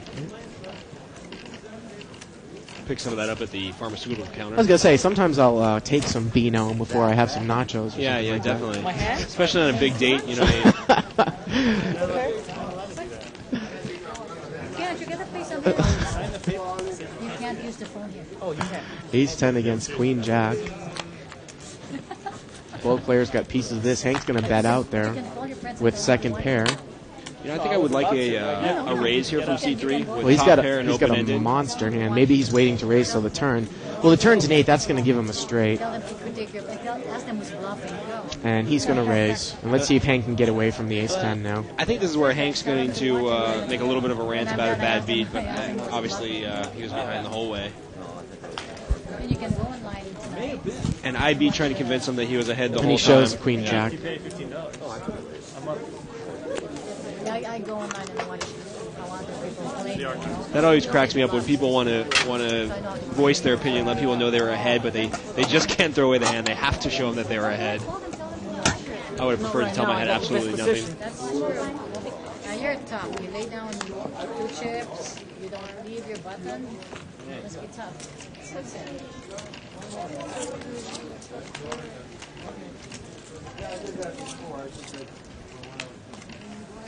Yeah, we're getting closer to full table action here.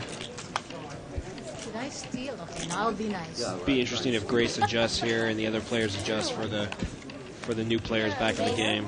Well, Mr. Bino is going to come in from the button. Got an Ace 8 offsuit. For a raise. Wow, Hank's making a very, very loose call there with small blind, Jack 4 suited.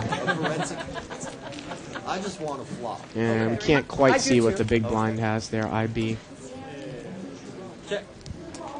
IB has Ace 6. So both players have flop top pair, the button and IB. IB's going to check call. Ace 9 deuce. The turn is a deuce, and now it's going to be a chop pot unless they hit their 2 pairs, Scott. Both players play deuces and aces with a 9 kicker. The river's a jack, and this one's going to chop.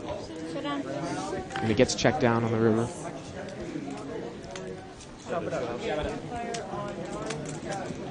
Got a new player coming into seat 9. It's Doug. What? Who's the lucky date? I hope it's not I the went to a wife. function. Nice hand, sir. I hope it's not the wife. Who's the lucky date? I hope it's not the wife. I believe Doug's going to sit down. Maybe he thought better of it. Same thing. I bet the river you'll tell me. The magic was tough. The hand I beat her. Ah, boy. Now I'm gonna. Now I definitely need to find out. You won't have to.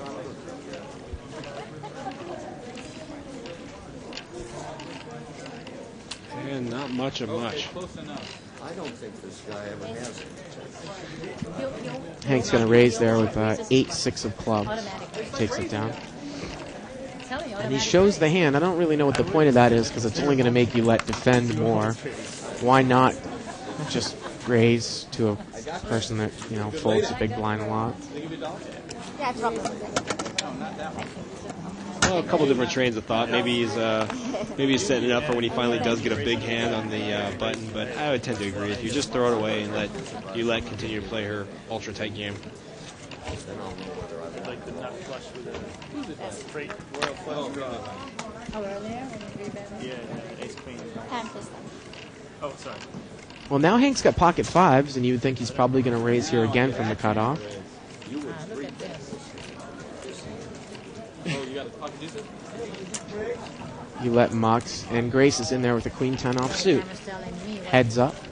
Queen 10 against pocket 5s. You know what they say when they start talking. Look at this. Grace has picked up second pair. Is that what they say? The flop monster, as they call her. And again, Grace bets, and now this time Hank raises, but we talked about it, Scott, that she usually just bets when she pairs up. Exactly. Now she's open, Eddie. She is not going And, anywhere. and of course, I think Hank's going to make a move at it again with another raise here. well, Hank bet the turn, and the river's an 8. Now she's picked up a straight, and she's going to bet, and Hank's down with that. Oh boy. Yeah, hard to put a move on a player when they Call down with when most of they're anything. when they're more of a calling station than anything, and then she hits her hand and then picks up a monster draw on the turn. That's just nothing you can do. Try to pound you out of the hand. It doesn't work if you get something. Move there, miss, and you let it slip the death Greg's coming back into the box. You have about 40, 50 minutes to let them watch it. She did, but none of them won. We actually have just about over Are you half an gonna, hour wait a left couple of hands? tonight's show. Yeah. You sitting down on this ring? You don't want him here? I'll be getting up. Adios. How are you? Okay. Good evening, young man. I bet you are. Pot's been raised. Look at this. IB's going to raise. First time we've seen him really do that. He's got ace-jack offsuit. It looks like we got a new player in seat 4, Carlos. We are heads up. And heads up, ace-jack against king 3. Ace comes right off. Who's got the king 3? That's Grace. And IB's going to take it down with top pair.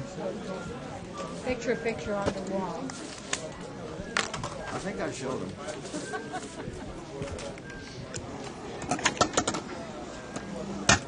Okay, do you want the blind since you're gonna wait till it's passed? That nice short-handed game kind of developed. Of course, at the Bicycle Casino in limit games, Scott, and in the no-limit games, they actually will let you post the blind if you're a new player in between, meaning you can, as opposed to waiting to come behind the button, you can post the amount of the big blind in between the button and the small blind, and then get an extra hand, come behind the button for free. Something to think about. Oh, really? Some players don't like to do that just because they don't want to have money and out of position. But to each his own, I guess. I like to take the extra hand. So it could be memorialized because I think it beats that. I have no opinion on that, actually. Normally I have lots of opinions, but not on that particular issue. I know. Hank's going to bring it in here in seat 2. He's got pocket 7s. And Boris dominated Wow, every which Boris way but is loose. again making a very, very loose call. I believe he was in the big blind with 4-7 suited. Be able to see my cards. Oh, and he's picked up a flush draw. And if he makes a move on Hank here with like a check raise, he could take this one down. But he's just going to check call. Ace, jack, jack, 2 spades. Turn is a queen. And look at this. Hank checks behind Boris. The river's a 3. Boris isn't going to take a shot at it. And 7s is going to take it down. Hank trying to figure out what's going on there with the call and the raise with 4-7. 3,000. It's two people. Thank you, Hank. It's 2,000. And almost a victim of your own circumstance when you're very upset about the draw that you missed, but you came in for a raise with 4-7 suited. Well, he had just called out of the big blind for a raise. No, It's still a very loose button. call. Seat 8 there, Bino, he's going to buy the button. Yes, you did. So he's going to post the amount equal to the small and the big blind. And like a disaster. And looks like seat number He bought the button. seat number 9 there is cleaning off our microphone. Pot's raised. Thank you, Doug. Perhaps he's going to be, I don't know, maybe using some language where he felt that Maybe he's going to he be our needed to on-site. do that. Boris is coming for a raise with ace-jack offsuit. He's going to take it down with no resistance. And we're back to full-handed for the first time in a while. So let's see, Doug, he's going to come in between. Boris is going to have Okay, the you're small. posting between, right? And Hank the is going to button have will the pass. big. Okay, good. Big blind, Hank. Yeah. Thank you. We're doing it. And Carlo in seat 4 also sitting down. Looks like he's going to wait till his blind. Played with him a couple times, if I remember correctly. He's pretty tight, aggressive player. More prone to the limit game than the no limit. Easy. You haven't heard from George in a while. He's going to raise. He's got king-jack offsuit from the cutoff. Lay down a monster. And one nice thing is going to get... Wow, look at that. Boris again, 4-10 suited. Hank's going to call with Queen 9 suited. Okay, 3 players. I think if nobody calls, Hank is going to lay that down just because of how tight George has been playing. Well, I don't necessarily... Oh, wow, look at that. Jack, Jack, Jack. See how George plays this. He's flopped quads. See if he slow plays. No, he's going to bet. You know, he's in position. He was the pre-flop raiser. I think he has to bet. And he's a little bit upset that he doesn't get any action. I tend to agree with you there, Scott. You know, if he checks, it just looks so suspect. Even if somebody does hit their hand, I don't think he's going to get paid off. What he's hoping is he was a pre-flop raiser. What are the chances he flops quads? Hopefully, if anybody has anything else, even as small as pocket deuces, he's going to get some play there for a while. Or some overcards like King Queen or something like that. You know, my favorite is when people draw to the either flush or straight for runner. When there's three of a kind on the board. Oh, that's great. It's bad enough when it's paired, but my favorite is when somebody flops quads and gives a free card, and somebody picks up their straight draw on the turn and calls them down.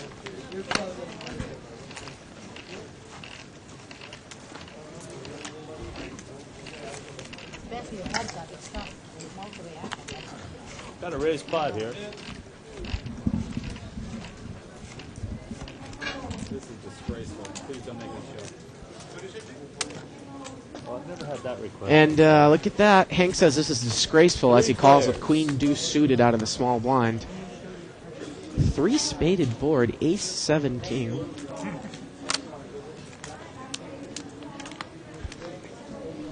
Doesn't look like he's got a spade here to actually play, but seat 9 comes out betting. Well, he's got a king, and he takes it down. They're so beautiful in that one.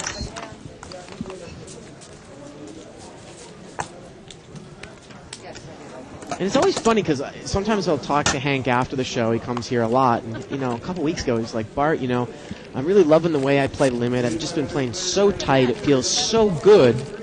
Now, the problem is when you get kind of on a losing streak or you're running a little bit bad, start calling with some hands that you have no business being in there. And, you know, normally you're going to end up losing more. And he knew it there, too.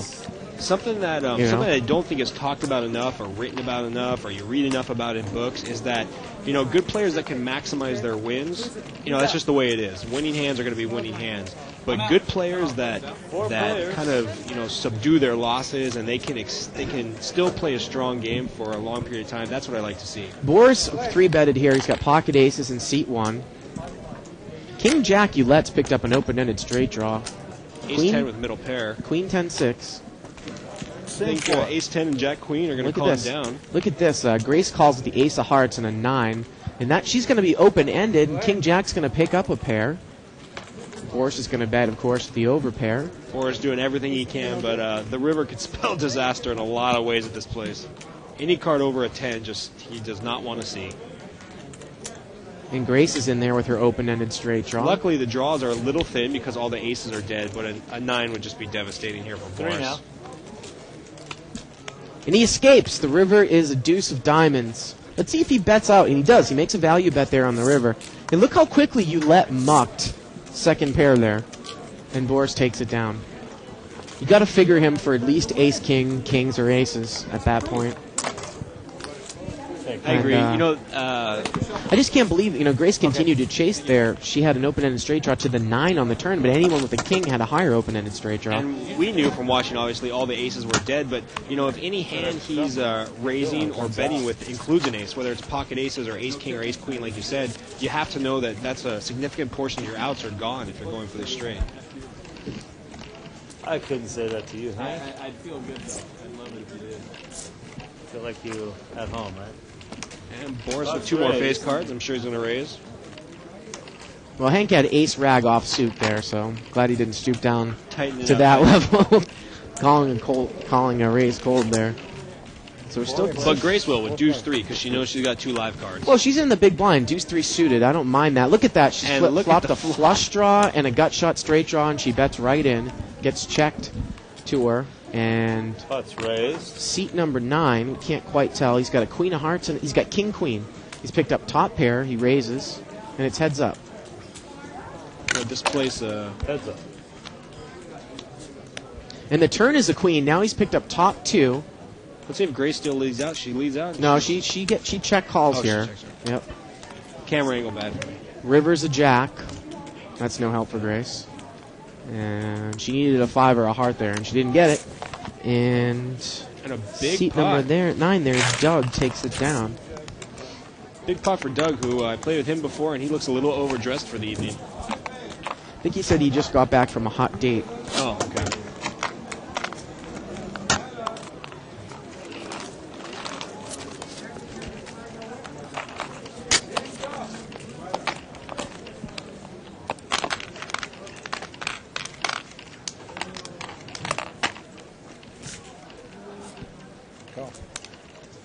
Doug's going to limp in here. He's got pocket 8s. Ouellette's going to limp in on the button. Raise. And Grace is going to raise. Again, and not a play that's really recommended out of the small blind with pocket 3s, Scott. Very difficult to play out of position. Real difficult. I mean, really, what are you looking for? Well, she's looking for scare cards. If an ace or a king hits here, she's in good shape. Well, oh, look at this. Ouellette's flopped a set. Oh, excuse me, seat 9 is flopped a set. He's just going to cold call Grace's bet here. I like it. He knows Grace is the aggressor. He's probably going to pop her on the turn. And now Ouellette's got kings up on the button. Let's see if the 8s raise. Raise. He's going to raise, but it was a third diamond. And, you know, Oulette might be able to get away from this. She's one of the few players that would 2-pair on this board. Semi-coordinated. You know, maybe she's up against king, queen. Maybe she's up against a flush. I think she lays it down. Well, she's lucky that obviously it's the third diamond, so it might make it. No, she's going to call. And I can't believe that Grace can call here. No, she might think she's behind, but you know maybe she's really looking for that king or 8. Now Oulette is going to have to hit a king and a king only to save her here. The river's a jack. Look at this. The set of 8s checks it down. He does not bet on the river. We talk about missed value bets sometimes, Scott, in Limit Hold'em. Unless he thought that Oulette was sandbagging the nut flush.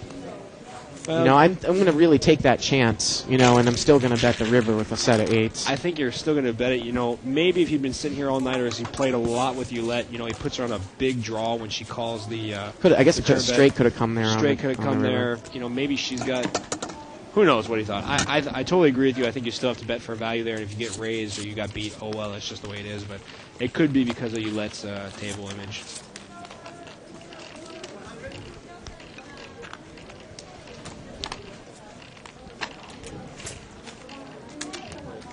Butts raised.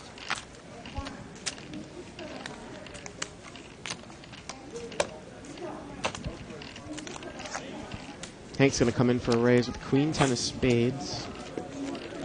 I don't know if I really like that raise in middle position with 3 people behind you plus the blinds who are going to see it cheap no matter what. Well, queen 9 flops top pair. Queen 9 out flops him in a big way. See if he's going to check raise here on the flop. No, he just check calls. It's interesting. Grace, did they ever Turn find is a your king. That's got to be a relatives the scare other night? card. Yeah.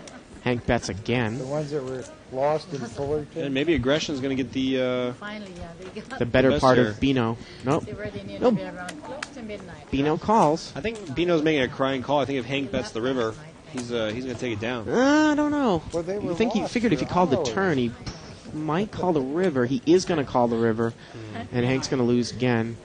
Bino's going to take it down with queen 9. Very nice.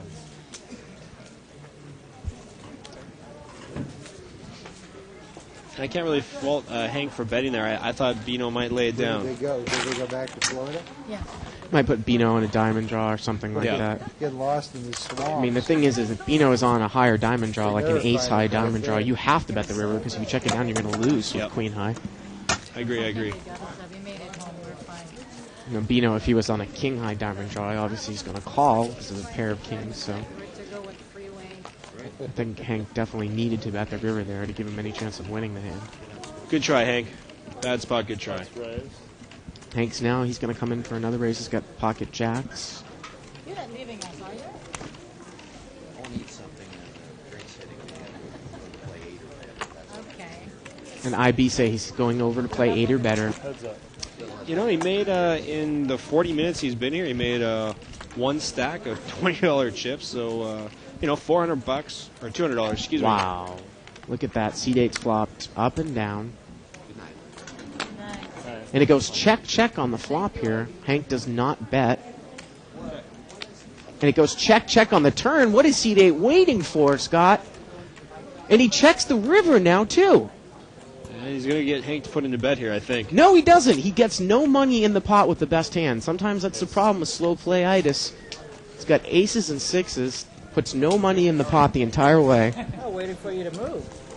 Well. Why would I move with pocket hand? It ends up the same. You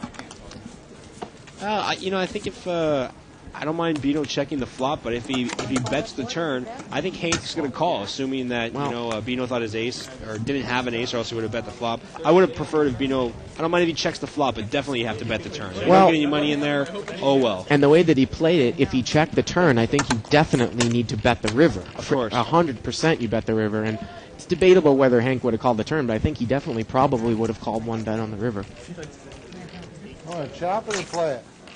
Okay. And they're going to chop this one down. I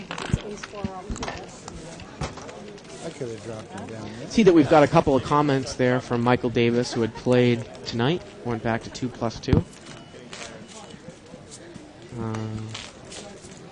He quotes Jennifer. He said, I could do it with and Jennifer said earlier she could do it with $18,000 in this game. And she said, do you see how bad these players are? And usually it is pretty bad lineup, but I tend to agree with Michael if anyone sees the post. The first portion of the show, the players were probably as tight or as good as we've seen them since we've been doing 30-60 on Live at the Bike. Okay. And I still think that $18,000, if poker is your mainstream of income, is not anywhere near the bankroll that you need to play 30-60 on a daily basis. Well, I think a lot of people get confused between cash reserve requirements and bankroll requirements. If they have an auxiliary job or they have some other job. Exactly. If $18,000 is what you're using to fund your poker, only your poker and just poker, that's fine then. You can do it. But I think what happens is people get their cash reserves, i.e. their emergency money, their bill money 2 months down the line, mixed in with that bankroll money, and then all of a sudden, you have a $300 cell phone bill and a couple other expenses, and all of a sudden your 18 grand isn't as powerful as it used to be. Right. Try to teach people cash management in my job, and it doesn't matter. They don't listen. Well, and also if you have another job where you are making more than your monthly expenses, even if you lose your poker bankroll, you can continue to make a new bankroll, right? Been there, done because that. You've got an overlay of money coming in from your other job. Exactly. So it's totally separate. It's always going to depend on what you're talking about in what instance. Looks like Carlos check raised with the 5, and seat 9 had bet with the flush draw and gut shot straight draw. Double gutter, right? He's got a double gutter to the 4 and the 8. So he's got a flush draw and what is 6 more outs to the straight. And the 3 looks to make C4. Carlos' hand more powerful, but we'll see what the river brings. And the river is a 6, and he had overcards as well. And the 6 is going to take it down. Got there. Yeah. The amount of outs there, Scott, on the flop were huge. He had 2 overs to the 5. He was double gutted, and he had a flush draw. So that's 21 outs with 2 cards to come. And I think with 2 cards to come, anytime you have 14 outs, I believe you're the favorite mathematically. Well, depending on the redraw situations, yeah, but definitely with 21 outs. I was actually thinking about this morning. When you're against an underpair, and you're what in essence is open-ended with a flush draw with overcards, you are about 75% to win the hand. Now, of course, that doesn't take into account that Carlo had one of the 8s in his hand, but And I've just decided that Bart needs to spend more time reading books or watching some Deadhead TV or something. If you're waking up thinking about 21 outs, I need to go what it drinking or was something. I was playing in a tournament on Tuesday, and the flop was Jack 10-3 with 2 diamonds, and I had King Queen of diamonds. I already see and where this the is guy going. went all in with pocket deuces, so I had to go and look and see what the odds were, because I made the call, and of course I was about 75% to win the hand with 2 cards to come. I think the only thing you're not a favorite there against is a set. Even if he's got a pretty much a yeah. pair with the ace nut for that redraw, I think you're still a favorite, and you did what you could. It's nothing like being the 75% without the best hand with 2 cards to come, though. It's a unique situation. And having the stones to make the call. I'm a big fan. Did you have enough chips left in reserve to continue to play, or did No, that bust you out? that broke me. But I'll put my hand in with 75% with 2 cards to come anytime in a tournament. Yeah, I agree.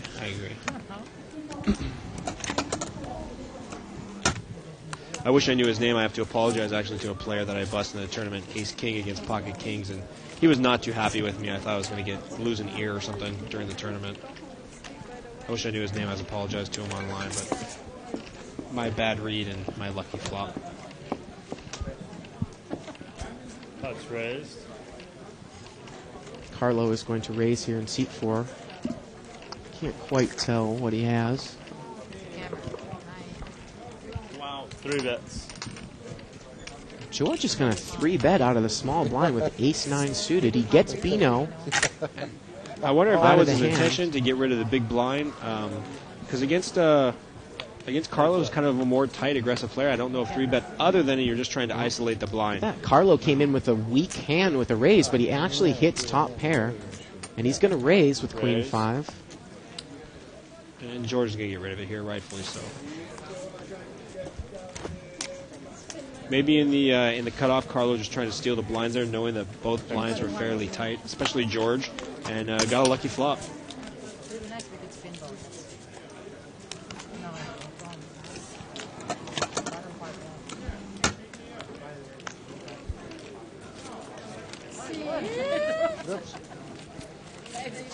I'm glad I didn't bet with you. I think she's done this for ages.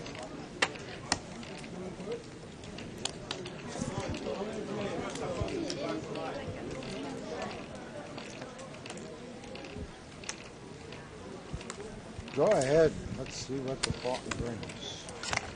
We're going to see 4-way action here. I'm always a big fan of hearing that verse right there. Let's see what the flop brings. Usually means you're against a inferior to ultra weak hand. Well, ace deuce queen comes on the board, and it doesn't look like anyone really hit a big part of this. Pocket 4's there in seat 9, looks to still have the best hand. And he lays it down. Grace was the better there with 8-9 of hearts. She's heads up against Beano in seat 8 with King Jack. And Grace with the aggressive play in position looks to going to take this one down. Beano mucks. Grace takes it down with the 8-9 of hearts. Thanks, Grace. Wry smile on her I face. would put my money down there. I like the seat 9's calling for somebody else to do his dirty work. He laid down the best hand and then begging somebody else to call her down and see what she's got. But knowing Grace, she might have hit that 8 or 9 on the river. She probably was too. Very difficult to call with pocket 4s against 5 players with that board. Just a tad. Two deuces on board. Yeah, 10 deuces. You don't play that kind of game. Ooh, look at this. I see ace king, I see queens, and I see ace queen. Wow. And Ouellette has come in for a raise with queens. Boris has got ace king, and seat 9 has ace queen. Seat 9 in real bad shape here. You know, limit for 1 bet. Obviously, very few people are going to get away from it, but little does he know how dominated he is. Wow, 3 clubs on board, and Ouellette's got the queen of clubs. Good flop, all undercards, and at this strong point, flush if to I've boot. got overcards without a club, I'm probably not even going to call against Ouellette 1 bet. Ace king would be in the muck, ace queen would be in the muck. Even against me, some people might fold. I don't know about that. Let's see what the turn brings. Turns of 4 spades. And look at this. Boris is continuing to call. And like I said, I don't know if it's frustration or what. He does have 4 live cards. And that's not That's one not of them. one of them. Ouellette bets. And look at this. Boris Boris calls gonna pay him all off. the way down with ace Queens king. up. Queens and 5s. And I don't think Boris is going to show his hand now. He's a little too embarrassed on that. And again, it's just a situation where we've seen Ouellette on the show for, ever since we've been doing it the last 4 months. And we haven't seen her a lot in limit play, Scott, but she would not continue to put bets in with ace king. You are not And going especially to beat bet the Ouellette. river. You are not going to beat Ouellette with ace high, period. If she's betting the entire if she's way. betting, right. Yeah. If it goes check, check, check, check, fine. Throw something in there in the end to either get her to fold if she's got a really weak hand or whatever the case may be. But, she is not betting a hand that will be beat by ace high, period. Especially on the river. Yeah. Grace, on the other hand, two conflicting styles of play here. Absolutely. But absolutely. Look at this. Carlos limped in with ace-queen offsuit. And we're going to see five-way action here to the flop. 5-6-5, 2 diamonds. And Grace has picked up 5-8 hits in a big way, Boris. Grace has picked up a draw. She's picked up a diamond draw. Like you said, Boris has checked 3 5s. Seat 6 calls with a backdoor diamond draw. Excuse me, Seat 7 has the king-high flush draw, and Grace was the better with ace-deuce with the ace-high diamond draw, and Boris just flat calls. Wow, a 6 comes on the turn. Nice full house for Boris. Can't imagine King 9 is going to take this any further with the board double paired. Again, yeah, you got to figure out, Scott, that if you're drawing to a flush with a double pair or 3 of a kind on the board, it's probably not even good, even if you get there. And at this point, I think Grace actually thinks her hand is improved with ace high. She now beats pocket deuces, pocket threes, pocket fours. And now Boris check raises. And have we seen Boris make a move tonight? No. Not once. No. A lot of crying calls, but he is not making any moves. Grace should insta-fold here. And she does. So. I don't think I would even have to think about it that long. And did Boris rebuy in for 2 racks or 1 rack? Probably 2 racks, I would think. If it was just 1 rack, he's making a nice little comeback. Yep. 2 racks, okay. Boris did rebuy for 2 racks. A little bit of wishful thinking on my part, hoping that Boris can make a nice comeback tonight. Well, you never know. They continue the play after the cameras are off. I've heard a lot of stories about some of the stuff that's gone on afterwards. Especially in the no-limit games. Yeah, I've played in the no-limit, especially the 200. I love playing that game when Live at the Bike's on because the play, including myself, varies so much. It's almost like people want to go back and watch themselves on the internet making some big moves. Like going all in with a 9-3 in no-limit. It's my personal favorite. Well, Grace is raised here. She's got a suited ace. She has ace-8 of clubs. 3 bets. Against pocket 8s and Hank's 3 bets out of the small blind with pocket 8s. And he's in real good shape, better shape than he knows he is. One of the aces is already dead, I can see. Scary board for pocket 8s, especially into a razor. And look at this, she's probably going to muck here. And he does, and Grace takes it down with the second best hand there again. Thank you, Grace. And our last hand at Live at the Bike tonight. Scott, this is going to be our last hand. Of course, you can join us every Wednesday through Saturday from 6 to 10 Pacific time for Live at the Bike, where we stream live action cash games. Tomorrow night, we have a special show. For the first hour or so, we're going to have a little mini shootout between the bombshell models from Pokertropolis, and then we're going to fill in the rest of the time with a $500 no-limit shootout, similar to what we did last week. And can you believe, Bart, I was not invited to the bombshell shootout? Well, I told you before, Denny's the one that's going to be out on the floor with those girls. No, I thought I was going to be playing. Oh. And seat 8 raises there with a suited connector. And Yolette takes it down. We'll do one more hand here. That doesn't count as a real hand. Anybody who raises under the gun with suited connectors and takes down a pot, I don't really count that.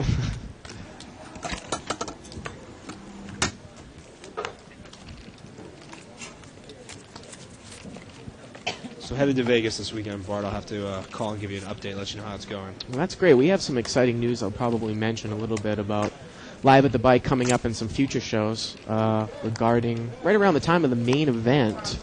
They're doing a poker convention in Vegas, and pretty sure that Live at the Bike is going to have a booth in that convention at the Rio, so everyone who's in there for the main event can stop on by. Seat 1 comes in for a raise with King-Queen suited. And that takes it down. Is going to do it for us tonight. Scott Groves, thanks a lot for thanks so much, Bart. And we'll definitely be seeing you in the next few weeks. A blast as always. Please join us again tomorrow night at 6 o'clock Pacific time for a couple of shootouts. And I'm going to say good night, everybody, from Live at the Bike. It's here. It's big. And it's closer than you think. It's not a tournament. It's what you don't see on TV. The cash is real. The stakes are high. They bet big. They win big. They lose big. High stakes live action poker. Live at the Bike. Watch it live on the web or play it if you dare at the Bicycle Casino right here in Los Angeles.